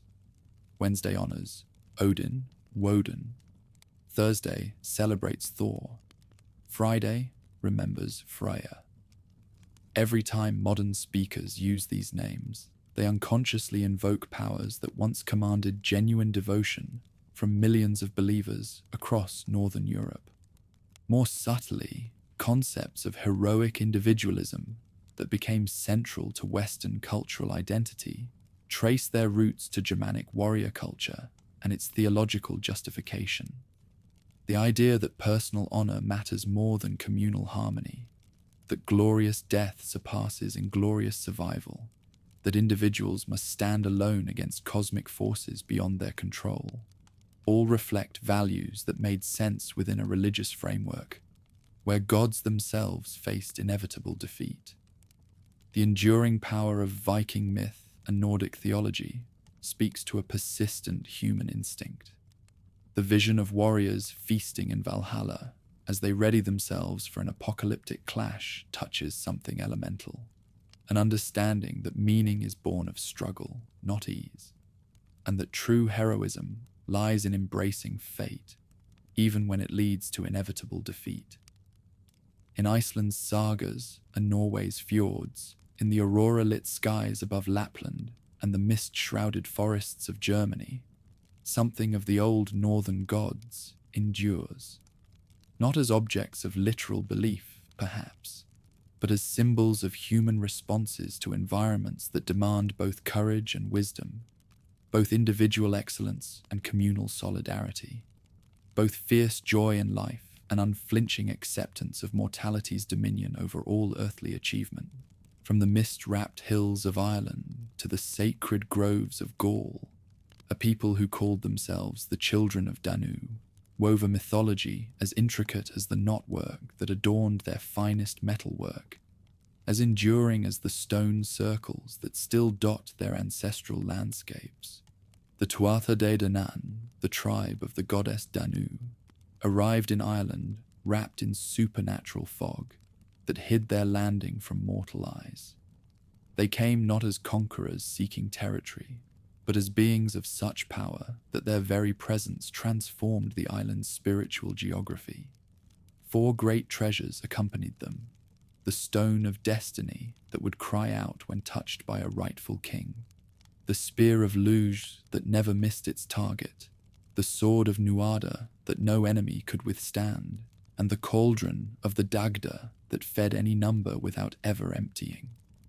Lurg commanded reverence as the master of all skills, the deity whose competence extended across every art that distinguished civilized life from barbarous survival.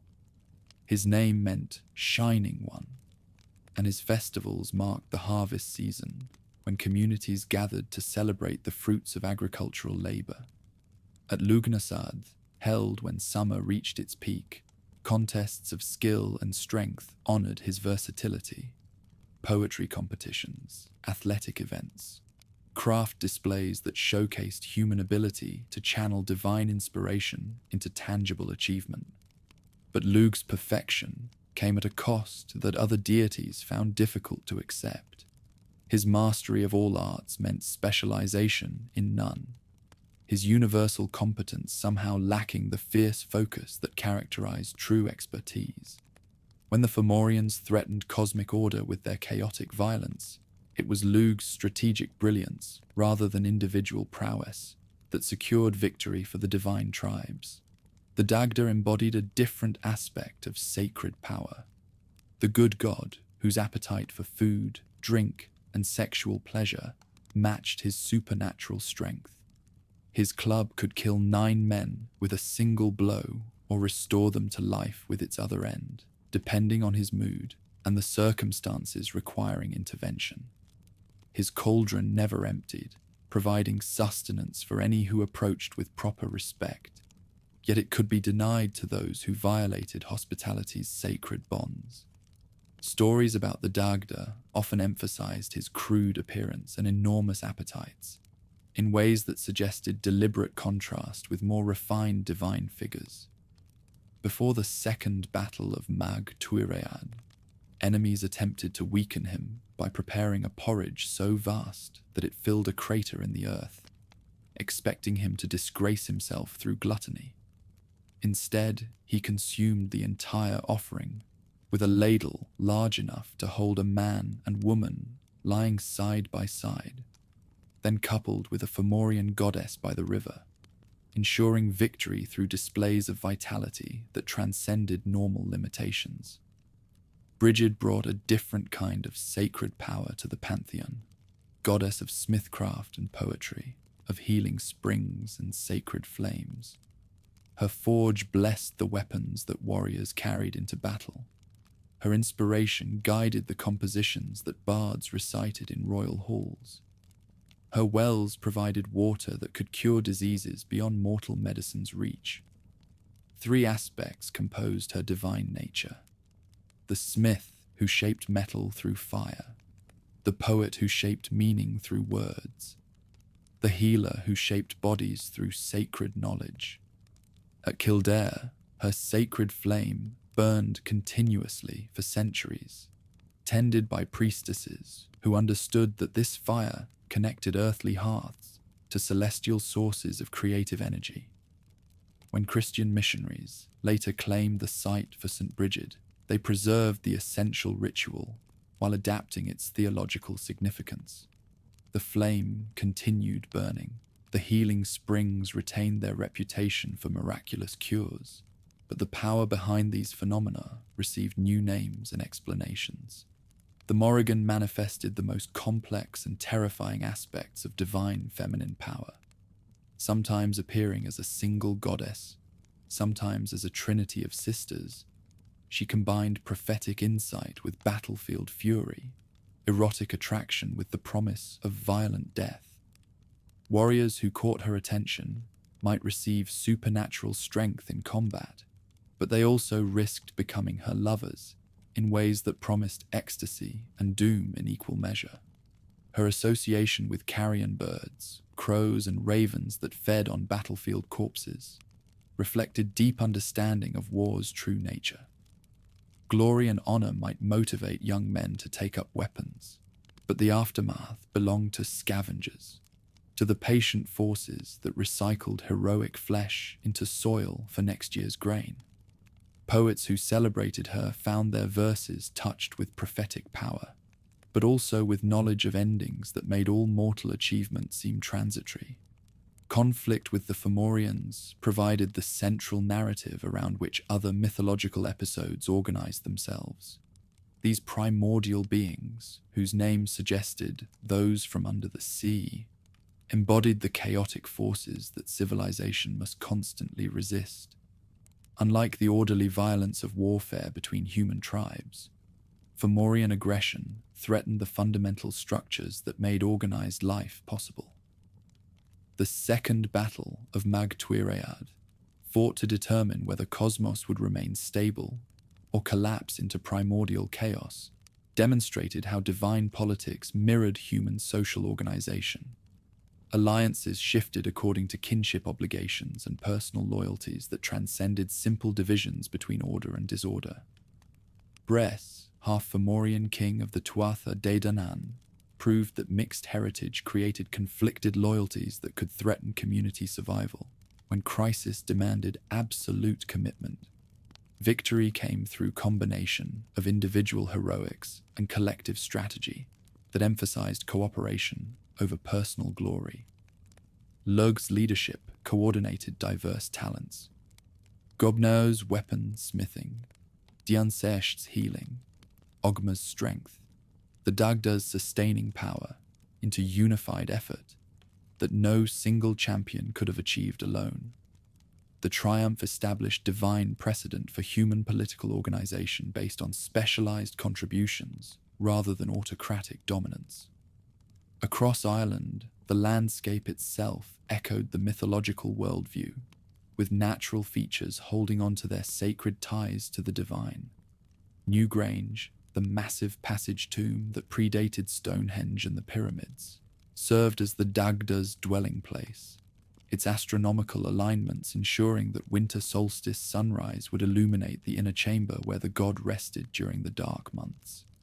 The Hill of Tara, seat of high kings, drew its authority from connections to the Tuatha Dé Danann that legitimized mortal rule through divine sanction. Druids maintained these theological traditions through educational systems that required 20 years of memorization to master fully. Students learned genealogies connecting every noble family to divine ancestors, seasonal festivals that aligned human activities with cosmic rhythms, legal precedents that applied divine justice to mundane disputes. No written records preserved this knowledge. The tradition's power depended on living memory that could adapt ancient wisdom to contemporary circumstances. Roman conquest of Gaul and Britain systematically destroyed druidical schools, recognizing that theological independence supported political resistance in ways that military force alone could not eliminate. The massacre of Druids on Anglesey in 60 AD, described by Tacitus with characteristic Roman brutality, represented more than religious persecution. It was cultural genocide designed to sever connections between indigenous populations and their ancestral sources of identity. But oral tradition proved more durable than Roman administrators anticipated.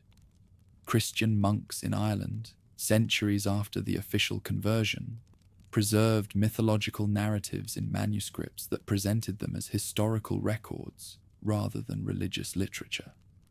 The Book of Invasions, the Ulster Cycle, the Fenian Cycle, all maintained storylines and characterizations that clearly derived from pre-Christian sources, though adapted to avoid direct theological conflict with new religious authorities.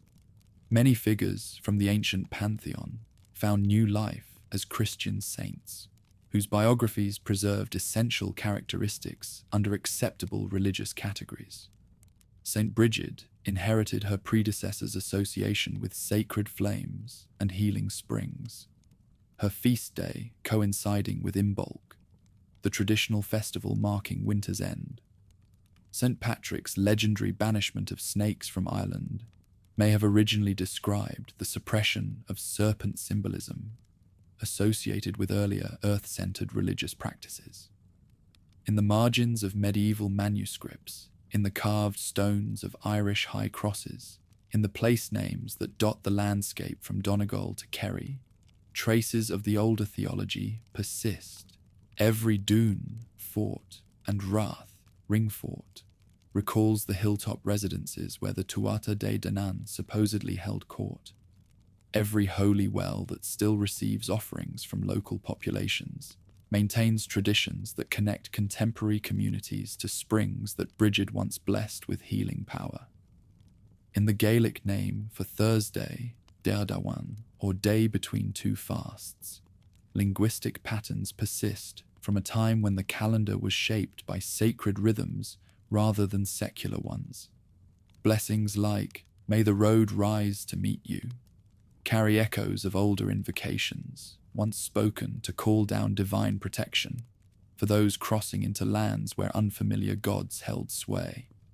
Claims to ancient tradition often miss the depth of the original theological systems, distilling rich mythological narratives into simplified visions of nature worship or symbolic spirituality. Yet the stories endure for a reason, perhaps because they carry a truth that sacredness is bound to land and community. that some forms of power lose their strength when removed from the local worlds that once sustained them. Throughout the immense continent that gave rise to humanity, sacred powers appeared in countless forms, shaped by the lands they ruled, from the storm-bearing Orishas of West Africa to the sun gods of Nubia, each tradition revealing a distinct bond between people and the powers that governed their lives. In Yorubaland, where modern Nigeria meets the Atlantic, a theological system of extraordinary sophistication emerged around the concept of Ashi, the divine force that flowed through all existence like blood through cosmic veins. This power manifested through 401 distinct Orishas, each governing specific aspects of natural and human activity with the precision that bureaucratic heaven might envy. Shango commanded thunder and justice with equal authority, his double-headed axe hurling lightning bolts that split both storm clouds and lying tongues. Stories preserved in oral tradition describe his mortal life as a king of Oyo, whose fiery temper eventually consumed his earthly reign, transforming him into the Orisha who punished oath-breakers and rewarded those who spoke truth, regardless of personal cost. His colors were red and white, his sacred number 6, his favorite foods spicy and hot like the lightning he wielded. Ogun blazed trails through virgin forest, his machete clearing paths that hunters and warriors would follow, his forge blessing iron tools that made civilization possible. As the Orisha of technology and progress, he governed everything from surgical instruments to railroad tracks, from agricultural implements to weapons of war. Devotees honored him with offerings of palm wine and cola nuts, with iron nails driven into sacred trees, with ceremonies that acknowledged humanity's debt to the power that turned raw metal into useful tools. Oshun brought sweetness to balance Ogun's harshness, goddess of rivers and fertility, whose honey-golden nature made her irresistible to gods and mortals alike. Her sacred river bore her name, its waters possessing healing properties that drew pilgrims from distant kingdoms. She danced with brass anklets that chimed like temple bells, wore yellow silk that shimmered like sunlight on water, and granted children to women who had despaired of ever holding babies in their arms. Each Orisha possessed not only specific powers, but detailed personality traits that devotees learned through years of observation and interaction. They had favorite foods and colors, preferred rhythms and dance steps, characteristic ways of mounting their human servants during possession ceremonies. This was not abstract theology, but practical religion based on intimate knowledge of divine psychology, accumulated through generations of careful attention. Meanwhile, along the Nile's upper reaches, the kingdoms of Nubia preserved and transformed traditions that had once flowered in pharaonic Egypt. At Meroe, pyramids rose from desert sands to house royal burials, their burial chambers decorated with hieroglyphs that mixed traditional Egyptian motifs with distinctively African innovations. The god Apedamac, depicted with a lion's head and 3 faces, embodied royal power in forms that had no Egyptian precedent. Nubian rulers styled themselves as pharaohs, adopting Egyptian religious forms while maintaining theological independence that reflected their cultural confidence.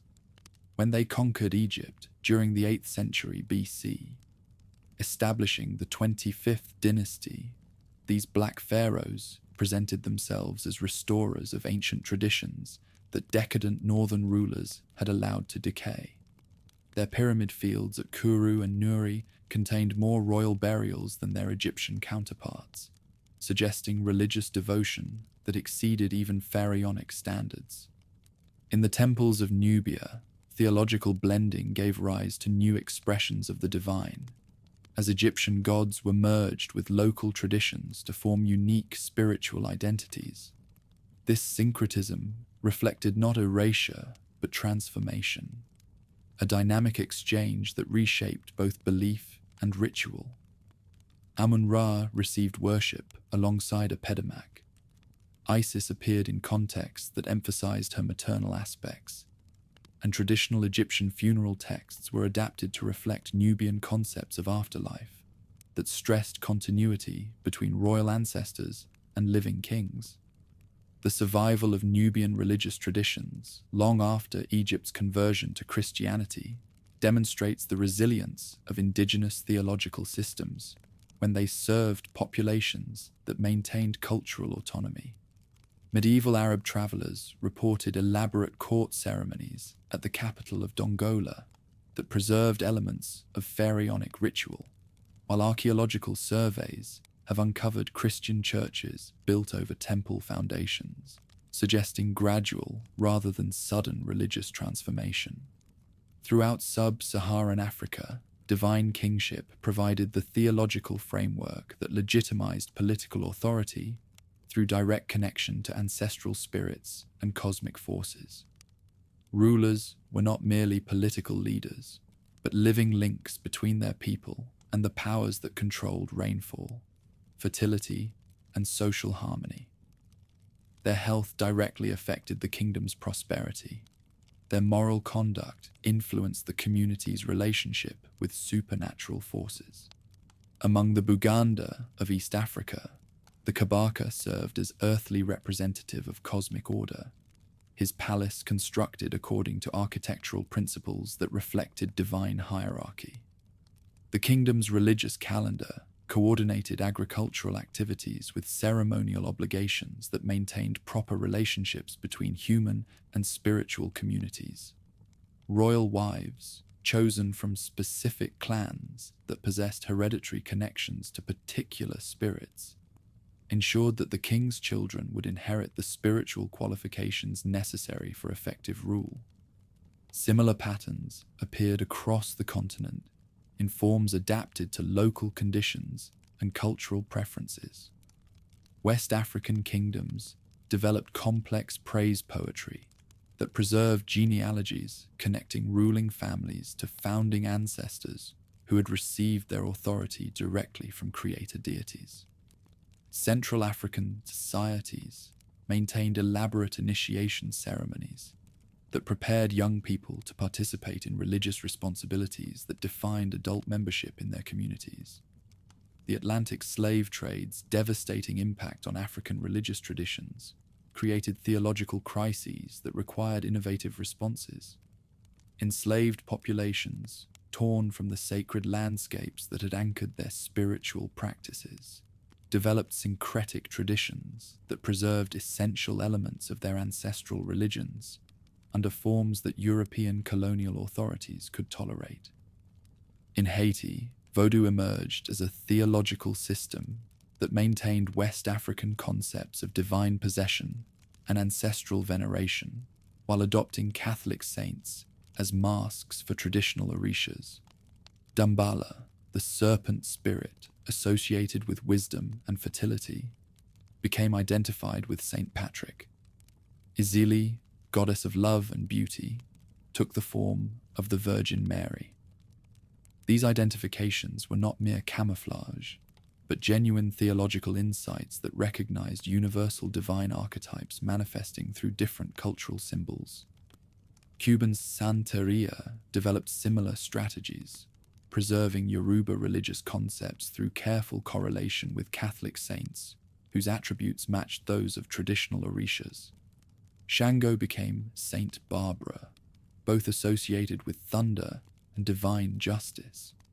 Yemoja, mother of all orishas, merged with the Virgin of Regla. These traditions maintained their vitality through ritual practices that required initiates to learn complex ceremonial procedures, sacred songs, and divination techniques that preserved ancient wisdom in new contexts. Brazilian candomblé created perhaps the most elaborate of these syncretic traditions, establishing temple communities that functioned as centers of cultural preservation and theological innovation. Terreiros in Salvador and Rio de Janeiro maintained ritual calendars that coordinated African seasonal celebrations with Catholic feast days, creating religious experiences that satisfied spiritual needs that neither tradition could address alone. In some cases, bearers of diaspora traditions hold more intricate knowledge of African theological systems than those in the ancestral homelands, where centuries of missionary activity have disrupted the continuity of indigenous religious transmission. Yoruba scholars, seeking insight into their own heritage, have at times turned to Cuban Babalawos, whose training preserves elements of classical Ifa divination that have been altered or forgotten in parts of Nigeria. This paradox reflects broader patterns in religious history. Traditions often survive most completely in communities that face external pressure to maintain their distinctiveness, while populations that enjoy cultural security may allow ancient practices to evolve or disappear without recording their original forms. The Orishas that once received offerings in African forests now dance in urban temples from New York to São Paulo, their worship adapted to contemporary circumstances while maintaining essential connections to powers that shaped human consciousness long before the first ships crossed the Atlantic. Across Africa, traditional religious ideas continue to inform patterns of political and social life, even where formal adherence aligns with global religions. In South Africa, the philosophy of Ubuntu, which centers community and relational harmony over individual ambition, reflects theological foundations that shaped African societies long before European contact. Ancestor veneration remains deeply rooted, integrated into Christian and Muslim contexts, while retaining its essential role in maintaining continuity between generations and affirming the presence of the unseen within everyday life, separated from Old World influences by vast oceans. The peoples of the Americas built religious systems of striking depth and complexity. Monuments to their theology still rise across the landscape, bearing witness to traditions equal in power to those of ancient Mesopotamia and the classical world. Among the Gulf Coast lowlands of Mexico, the Olmec civilization emerged around 1500 BC as the Americas' first complex society.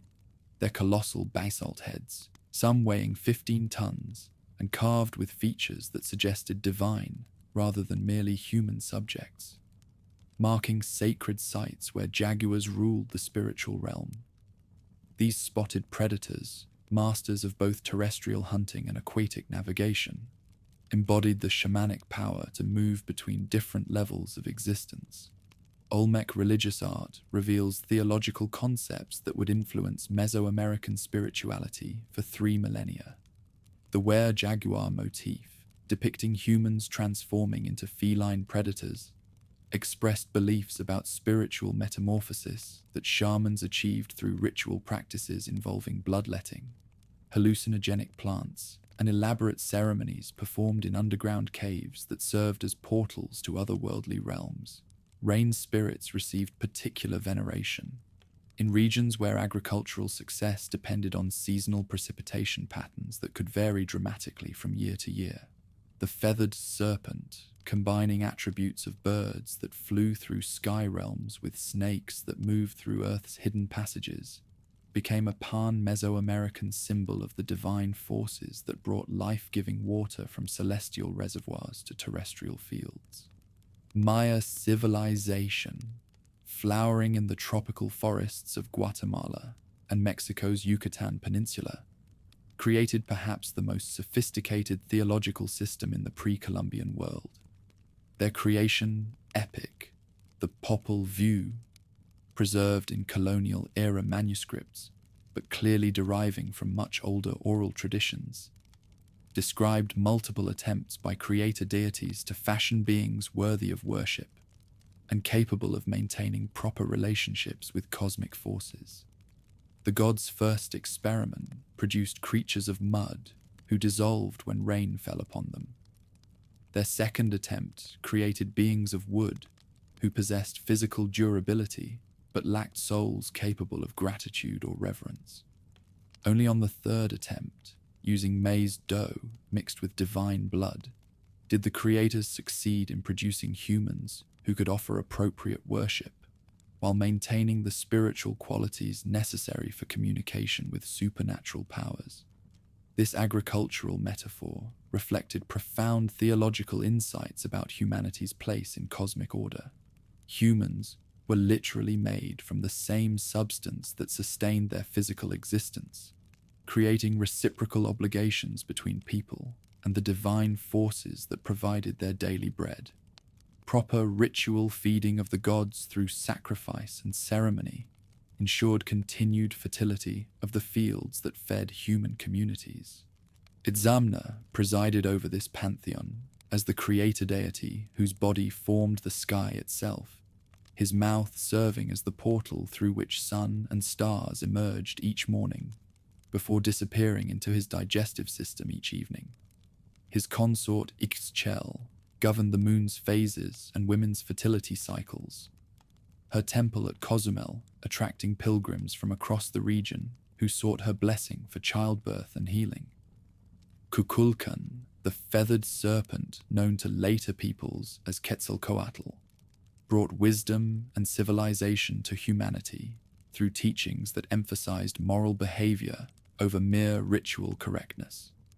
Stories preserved in indigenous chronicles describe his conflicts with darker deities who demanded human sacrifice, his eventual departure across the Eastern Ocean, and his promised return when the world faced spiritual crisis. Temple complexes at sites like Tikal and Chichen Itza functioned as cosmic theaters, where elaborate ceremonies reenacted mythological narratives that maintained universal harmony.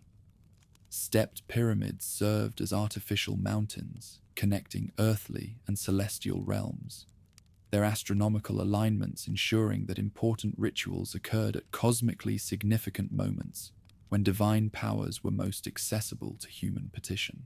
Ball courts attached to major temple centers provided venues for ritualized competition that carried theological significance extending far beyond mere sport.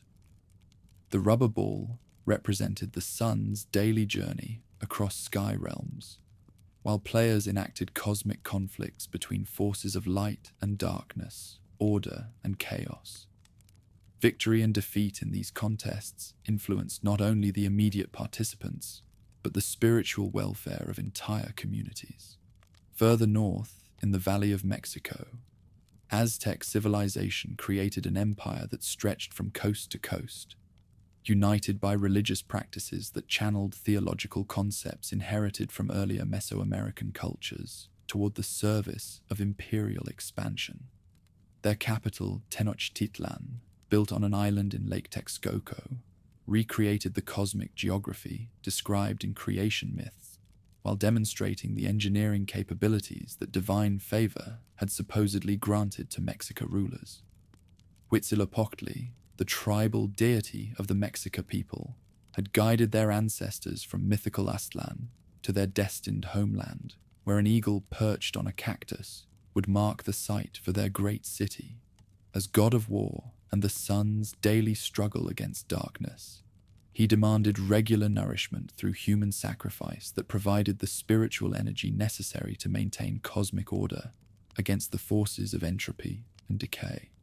The ritual calendar that governed imperial religious life required ceremonies of staggering complexity and scale.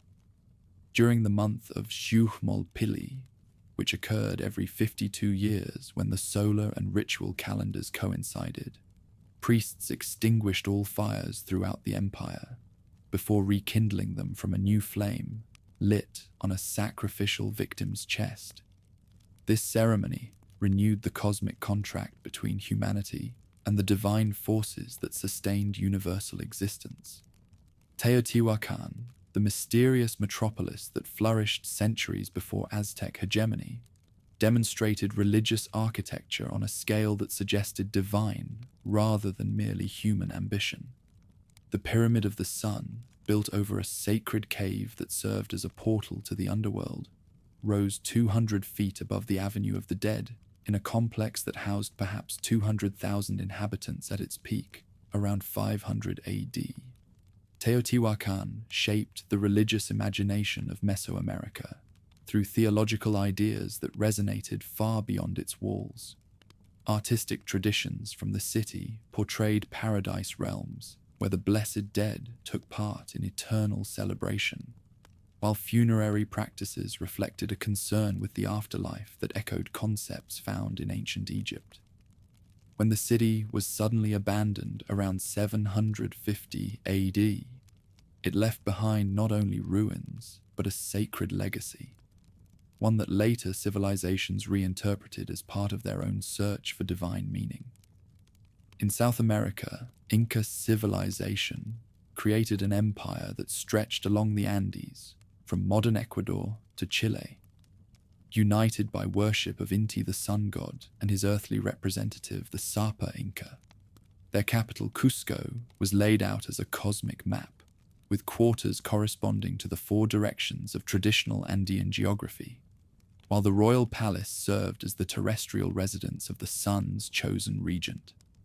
Viracocha, the creator deity who emerged from Lake Titicaca's depths to fashion humanity from stone, commanded reverence as the source of all subsequent divine authority. Myths preserved in colonial chronicles describe his travels across the landscape, teaching useful arts and establishing the ritual practices that proper worship required. His departure across the Pacific Ocean paralleled similar stories throughout the Americas about culture-bearing deities whose return would signal the world's spiritual renewal. Mountain peaks throughout the Andes served as apus, divine beings whose spiritual influence extended over the valleys and communities within their sight.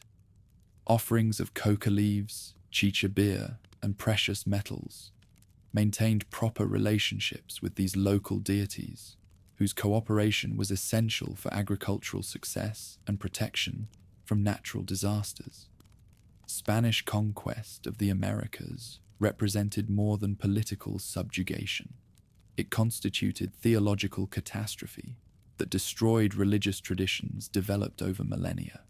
Yet indigenous communities preserved essential elements of their ancestral spirituality through syncretic practices that maintained traditional concepts under Christian theological frameworks.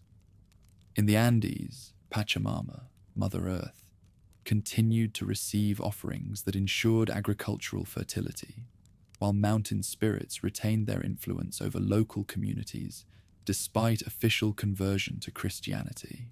Andean crosses incorporated pre-Columbian symbols that preserved theological concepts about cosmic geography and divine hierarchy. Day of the Dead celebrations across Mexico embody a fusion of pre-Columbian ancestral veneration and Catholic observances tied to All Saints' Day, forming devotional practices that honor both indigenous and European theological lineages. Offerings of flowers, food, and incense sustain the bond between the living and the dead, reflecting a view of death not as an end, but as a passage into another form of being, an understanding deeply rooted in ancient traditions. Long before external contact, the peoples of the Americas had already developed intricate religious systems, expressed through monumental ceremonial centers. At places such as Caral, dated to 3500 BC, sacred architecture reveals a theological imagination as ancient and complex as any found elsewhere in the world. These traditions emerged independently, shaped by local understandings of the divine and reflecting a parallel evolution of spiritual thought across hemispheres. The gods of sun and stone, who once received worship in temples that rivaled anything built in Egypt or Mesopotamia, may no longer command literal belief, but their cultural influence persists in art, literature, and popular consciousness throughout the Americas. Their monuments remain, weathered by centuries, but still capable of inspiring wonder at the civilizations that built them in honor of powers they understood as fundamental to cosmic order. On the windswept plateau of ancient Iran, where caravans had carried silk and spices between east and west since time immemorial, a prophet named Zarathustra proclaimed a message that would revolutionize human understanding of cosmic conflict and moral choice. Unlike the complex pantheons that flourished in neighboring civilizations, Zoroastrian theology centered on a fundamental dualism that divided all existence into opposing camps. Ahura Mazda, the wise lord, embodied truth, light, and cosmic order with absolute purity. Against him stood Angra Mainyu, the destructive spirit whose domain encompassed falsehood, darkness, and everything that corrupted or destroyed the good creation. This was not merely abstract philosophical speculation, but urgent practical theology that demanded constant moral vigilance from every believer. Each human decision, however trivial it might seem, contributed to the cosmic struggle between these opposing forces. Speaking truth strengthened Ahura Mazda's position, while lies empowered his adversary. Acting with compassion supported the forces of light, while cruelty fed the darkness that sought to consume all goodness. Zarathustra's revolutionary insight transformed the moral landscape of the ancient world. Previous religious traditions had generally portrayed deities as beings whose approval could be secured through proper rituals and generous offerings, regardless of the supplicant's ethical behavior. The prophet of ancient Iran declared that cosmic powers cared less about ceremonial correctness than about the fundamental choice between right and wrong that confronted humans in every aspect of daily life. Fire became the central symbol of this theological system, not worshipped as a deity itself, but revered as the purest earthly manifestation of divine light that could dispel both physical darkness and spiritual ignorance. Sacred flames burned continuously in temples throughout the empire, tended by priests whose ritual purity reflected their commitment to supporting truth against falsehood in the cosmic battlefield where every soul must choose sides. These fire temples served as more than mere places of worship. They functioned as community centers where believers gathered to renew their dedication to the threefold path that Zarathustra had proclaimed: good thoughts, good words, and good deeds. The flames' dancing light reminded participants that divine truth illuminated human consciousness, just as physical fire brightened material surroundings. Alongside Ahura Mazda, two other divine figures commanded particular devotion among the faithful. Mitra presided over contracts and oaths, ensuring that agreements made in good faith received divine protection while punishing those who violated their sworn word. His worship spread throughout the Roman Empire, especially among soldiers who appreciated a deity that guaranteed the reliability of military brotherhood and campaign promises. Anahita governed waters and fertility, her sacred streams carrying both physical nourishment and spiritual purification to communities that honored her through elaborate rituals. Persian kings commissioned magnificent reliefs, showing themselves receiving divine blessing from this goddess, whose flowing robes and crown of stars identified her as the source of royal legitimacy and agricultural abundance. The Achaemenid Empire, founded by Cyrus the Great in the 6th century BC, demonstrated remarkable religious tolerance that reflected Zoroastrian theological principles about the universality of moral choice. Rather than imposing Iranian religious practices on conquered populations, imperial policy encouraged local traditions while expecting all subjects to embrace the ethical standards that cosmic dualism demanded. This approach proved remarkably successful in creating political stability across an empire that stretched from India to Greece. Jewish exiles in Babylon found Persian rule so congenial that biblical texts praised Cyrus as a messiah, an anointed agent of divine will who restored the temple in Jerusalem and allowed displaced populations to return to their ancestral lands. The moral framework that Zoroastrian theology provided seemed to transcend cultural boundaries in ways that purely ethnic religious traditions could not match. Persepolis, the ceremonial capital founded by Darius the Great, embodied the material splendor an empire could summon in service of theological ideals. Towering reliefs celebrated a vision of sacred kingship, showing envoys from across the known world, bearing tribute to the King of Kings. Their diversity symbolized more than political reach. It expressed a cosmic order in which just rule brought harmony among nations, all bound by shared moral principles under divine sanction. Sacred inscriptions at Persepolis explicitly credit Ahura Mazda with granting victory to Persian arms and wisdom to Iranian rulers. But these texts also acknowledge other deities by name, suggesting theological inclusiveness that welcomed divine truth wherever it might be found, while maintaining clear standards about the ethical requirements that all authentic worship must fulfill. During the Parthian period, 247 BC to 224 AD, Zoroastrian influence spread westward through mystery religions that adapted Iranian theological concepts to Mediterranean cultural contexts. Mithraism became particularly popular among Roman legions, its underground temples, Mithraea, providing spaces where initiates could experience the cosmic struggle between light and darkness through dramatic rituals that promised spiritual transformation. These mystery cults preserved essential elements of dualistic theology, while adapting them to serve populations whose cultural background differed dramatically from that of the Iranian homeland. The 7 grades of Mithraic initiation corresponded to planetary spheres through which souls must ascend to reach divine illumination, while the ritual meal of bread and wine prefigured similar practices that would become central to Christian worship. The Sassanid Empire, 224 to 651 AD, represented the high watermark of Zoroastrian political influence, establishing state religion that permeated every aspect of imperial administration.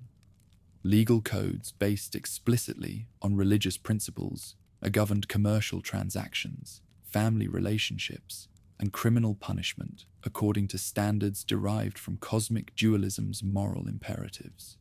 Sassanid fire temples, supported by imperial taxation and maintained through elaborate bureaucratic hierarchies, created religious infrastructure that rivaled anything achieved by contemporary Christian or Buddhist institutions. The Great Fire at Atur-Gushnasp, kindled when the empire was founded, burned continuously for over 4 centuries, its flames serving as the spiritual heart of a civilization that understood itself as light's earthly stronghold against darkness. But this intimate connection between religious authority and political power also created vulnerabilities that external enemies could exploit. When Arab armies conquered Iran in the 7th century AD, they encountered religious institutions so closely identified with the defeated regime that conversion to Islam seemed to many Persians a necessary step toward participation in the new political order. The transition proved gradual rather than sudden. Rural communities maintained traditional fire-tending practices for centuries after official conversion, while urban intellectuals found ways to preserve theological insights about cosmic dualism within Islamic philosophical frameworks. The Shiite branch of Islam, which became dominant in Iran, incorporated concepts about hidden spiritual authority and apocalyptic struggle that clearly reflected Zoroastrian influence. Parsi communities in India, descended from those who fled religious persecution in early Islamic Iran, continue to uphold traditions that carry forward core elements of Zarathustra's original vision, even as they have adapted to changing cultural settings. Their funerary rites, placing the dead in open towers to be consumed by vultures, rather than defiling earth or fire through burial or burning, reflect enduring theological commitments to purity, sustained across more than 2,000 years. During their formative periods, Judaism, Christianity, and Islam absorbed key elements of Zoroastrian dualism, which left a lasting imprint on their theological development.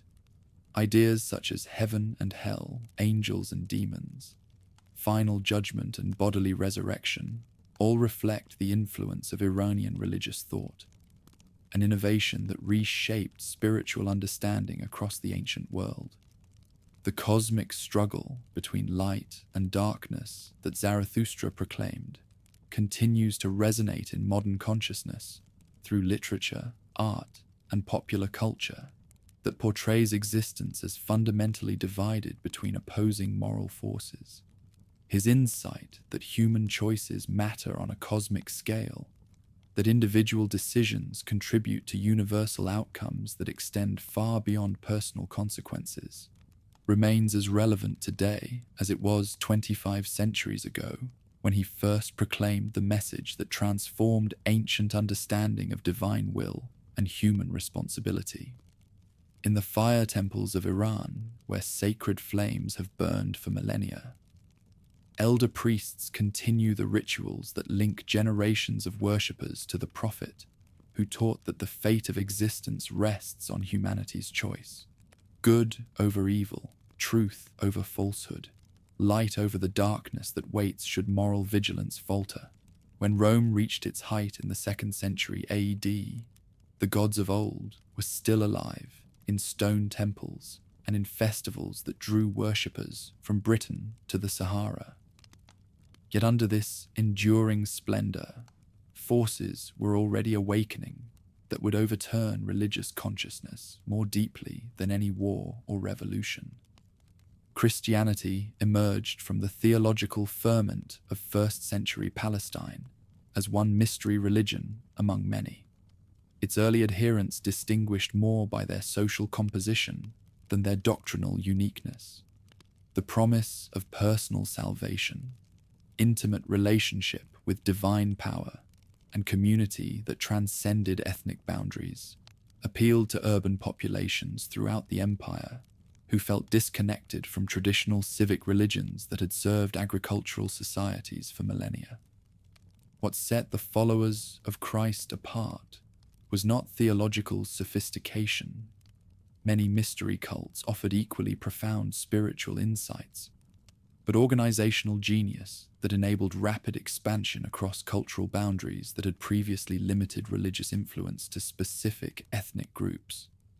Where Mithraic worship remained largely confined to military communities and Dionysiac mysteries attracted primarily Greek-speaking populations, the new faith established congregations among Jews and Gentiles, slaves and freedmen, barbarians and Roman citizens.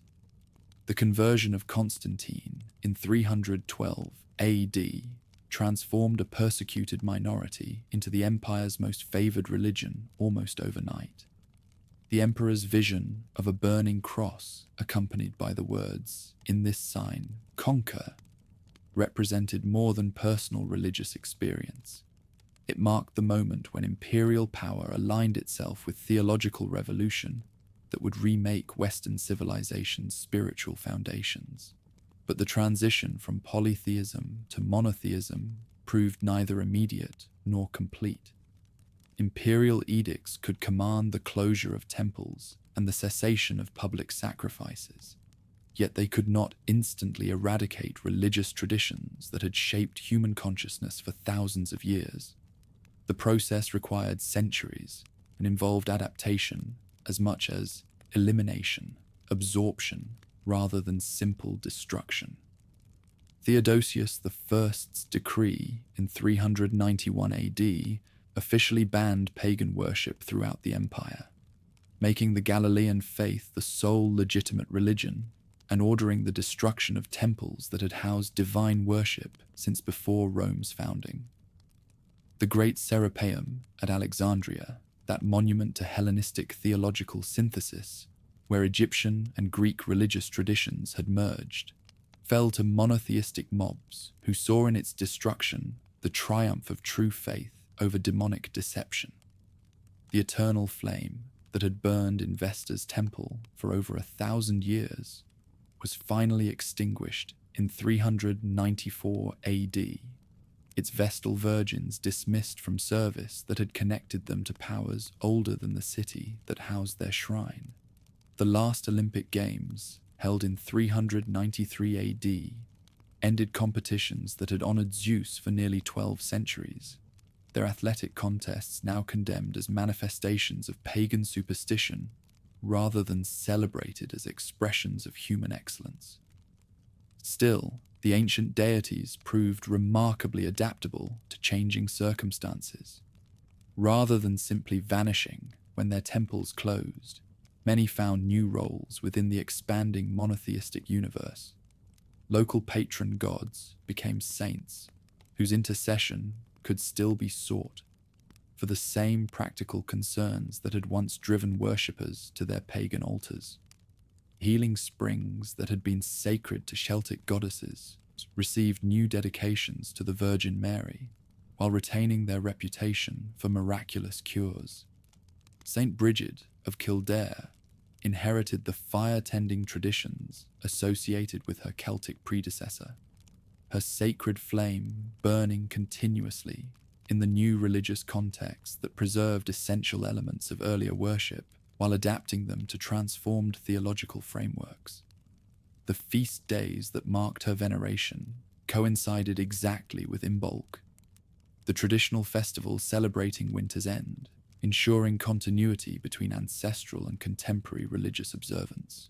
Throughout the former empire, rural populations maintained what scholars now call practical paganism, the use of traditional methods for dealing with agricultural challenges, weather predictions, healing practices, and protective rituals that had served farming communities since Neolithic times.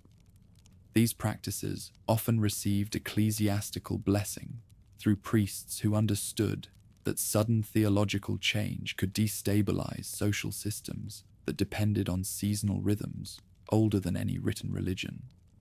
Medieval grimoires preserved the names and attributes of classical deities, though now classified as demons whose power could be controlled through proper ritual techniques sanctioned by the Church.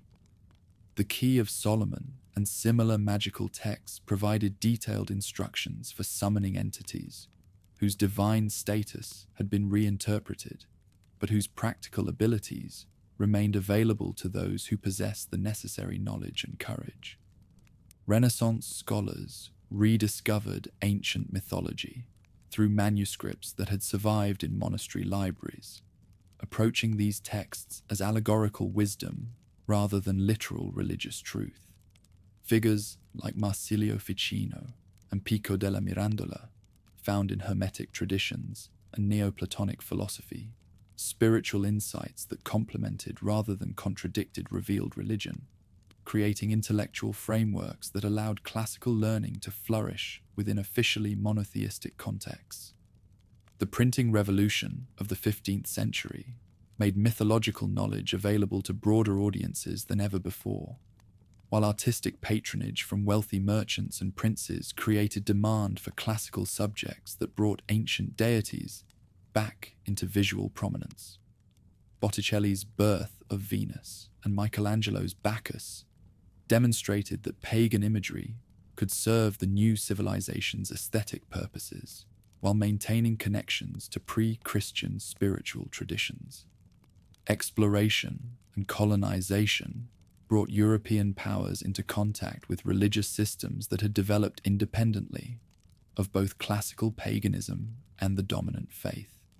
Native American traditions, African spiritual practices, and Asian philosophical systems challenged European assumptions about religious development, while providing comparative contexts that highlighted both the universality and the particularity of different theological approaches.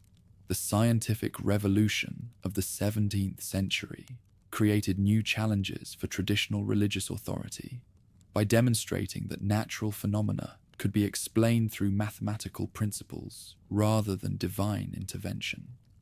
Yet many early scientists, including Newton and Kepler, found in their discoveries confirmation of cosmic design that testified to divine wisdom rather than contradicted religious faith. The Enlightenment's emphasis on reason as the primary tool for understanding reality promoted skepticism toward all religious claims, whether derived from classical mythology or contemporary theology. Voltaire's mockery of traditional beliefs extended to both ancient and modern systems, while Hume's analysis of miracle accounts applied equally to pagan and monotheistic claims about divine intervention in natural processes. Romanticism brought renewed interest in pre-Christian traditions, though often filtered through literary rather than genuinely religious sensibilities. Poets like Keats and Shelley found in classical mythology sources of inspiration that seemed more authentic than the theological systems that had replaced them, while scholars like the Brothers Grimm collected folk tales that preserved fragments of earlier religious traditions. The emergence of comparative religion as an academic discipline during the 19th century revealed the extent to which supposedly unique doctrines paralleled beliefs found in other religious traditions. Friedrich Max Müller's studies of Vedic literature, James Fraser's documentation of fertility rituals, and E.B. Tyler's analysis of animistic beliefs provided scientific frameworks for understanding religion as a universal human phenomenon, rather than as divine revelation granted exclusively to particular chosen peoples. Psychological theories inspired by Jung have approached ancient mythologies as reflections of archetypal patterns still at work within human consciousness, independent of formal religious belief. From this perspective, the gods embody timeless dimensions of human nature, manifesting through the symbolic languages each culture provides, whether drawn from distant antiquity or from the imagery of the present. Neo-pagan movements seek to revive pre-Christian religious practices, though their forms often reflect present spiritual longings more than precise historical continuities. Traditions such as Wicca, Germanic heathenry, and Celtic Reconstructionism attract those drawn to paths outside established institutions, drawing inspiration from fragments of older lore, as well as the insights provided by ongoing study of ancient sources. Popular storytelling has often done more than scholarship to keep ancient mythologies alive. Tales told through novels, stage, and screen continue to summon gods and goddesses onto new adventures, entertaining audiences while carrying forward narratives that might otherwise fade beyond the reach of learned study. The ancient deities, banned from their temples and dismissed from their official roles, have found new life in contexts that their original worshippers could never have imagined. Though no longer commanding literal belief from large populations, they continue to serve human needs for stories that explain cosmic forces, symbols that connect individual experience to universal patterns, and images that express aspects of existence that purely rational discourse cannot adequately address. As twilight settled over the ancient world, the Olympic fire died in its stone vessel, and the oracle of Delphi uttered her last prophecy. Tell the king, the house has fallen, Phoebus has no laurel or spring, the voice of water is stilled. And in that moment, the link between divine and mortal shifted forever. One by one, the gods who had shaped human consciousness for millennia began their withdrawal from the world they had once ruled with such intimate authority. Not death, for how could the deathless die? But a retreat so profound, it resembled the cosmic hibernation that follows the end of ages, when even time itself holds its breath. Zeus no longer hurled thunderbolts from Olympian heights.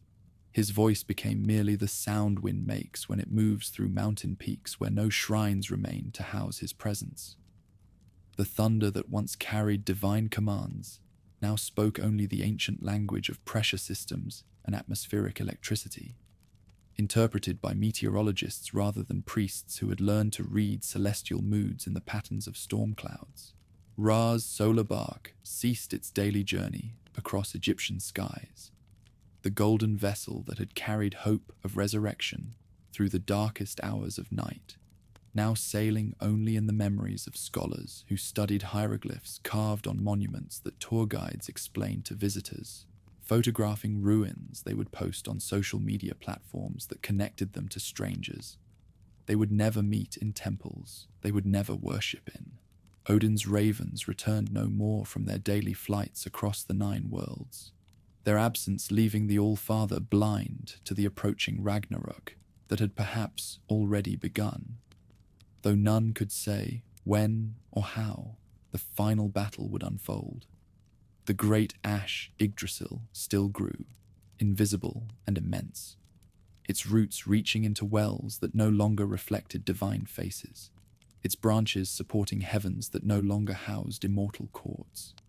Shango's drums fell silent across Yorubaland, though rhythm remained in the heartbeat of people who danced to music that preserved ancient patterns without remembering their original meanings.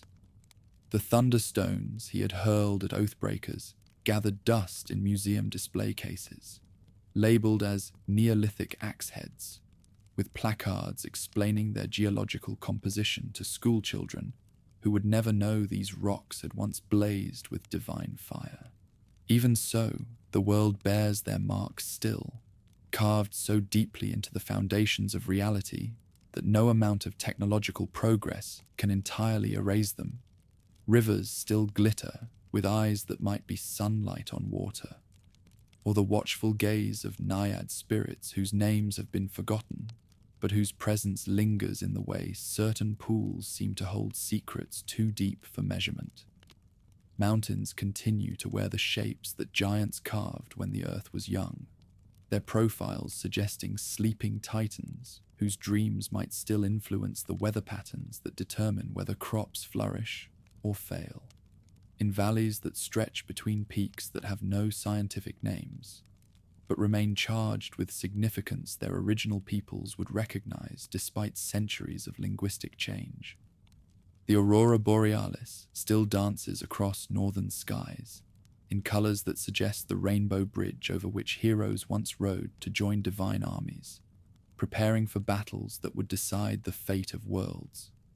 Airline passengers photographing this phenomenon through aircraft windows witness light shows that plasma physicists explain through interactions between solar wind and magnetospheric particles, though something in the beauty they capture transcends purely scientific explanation.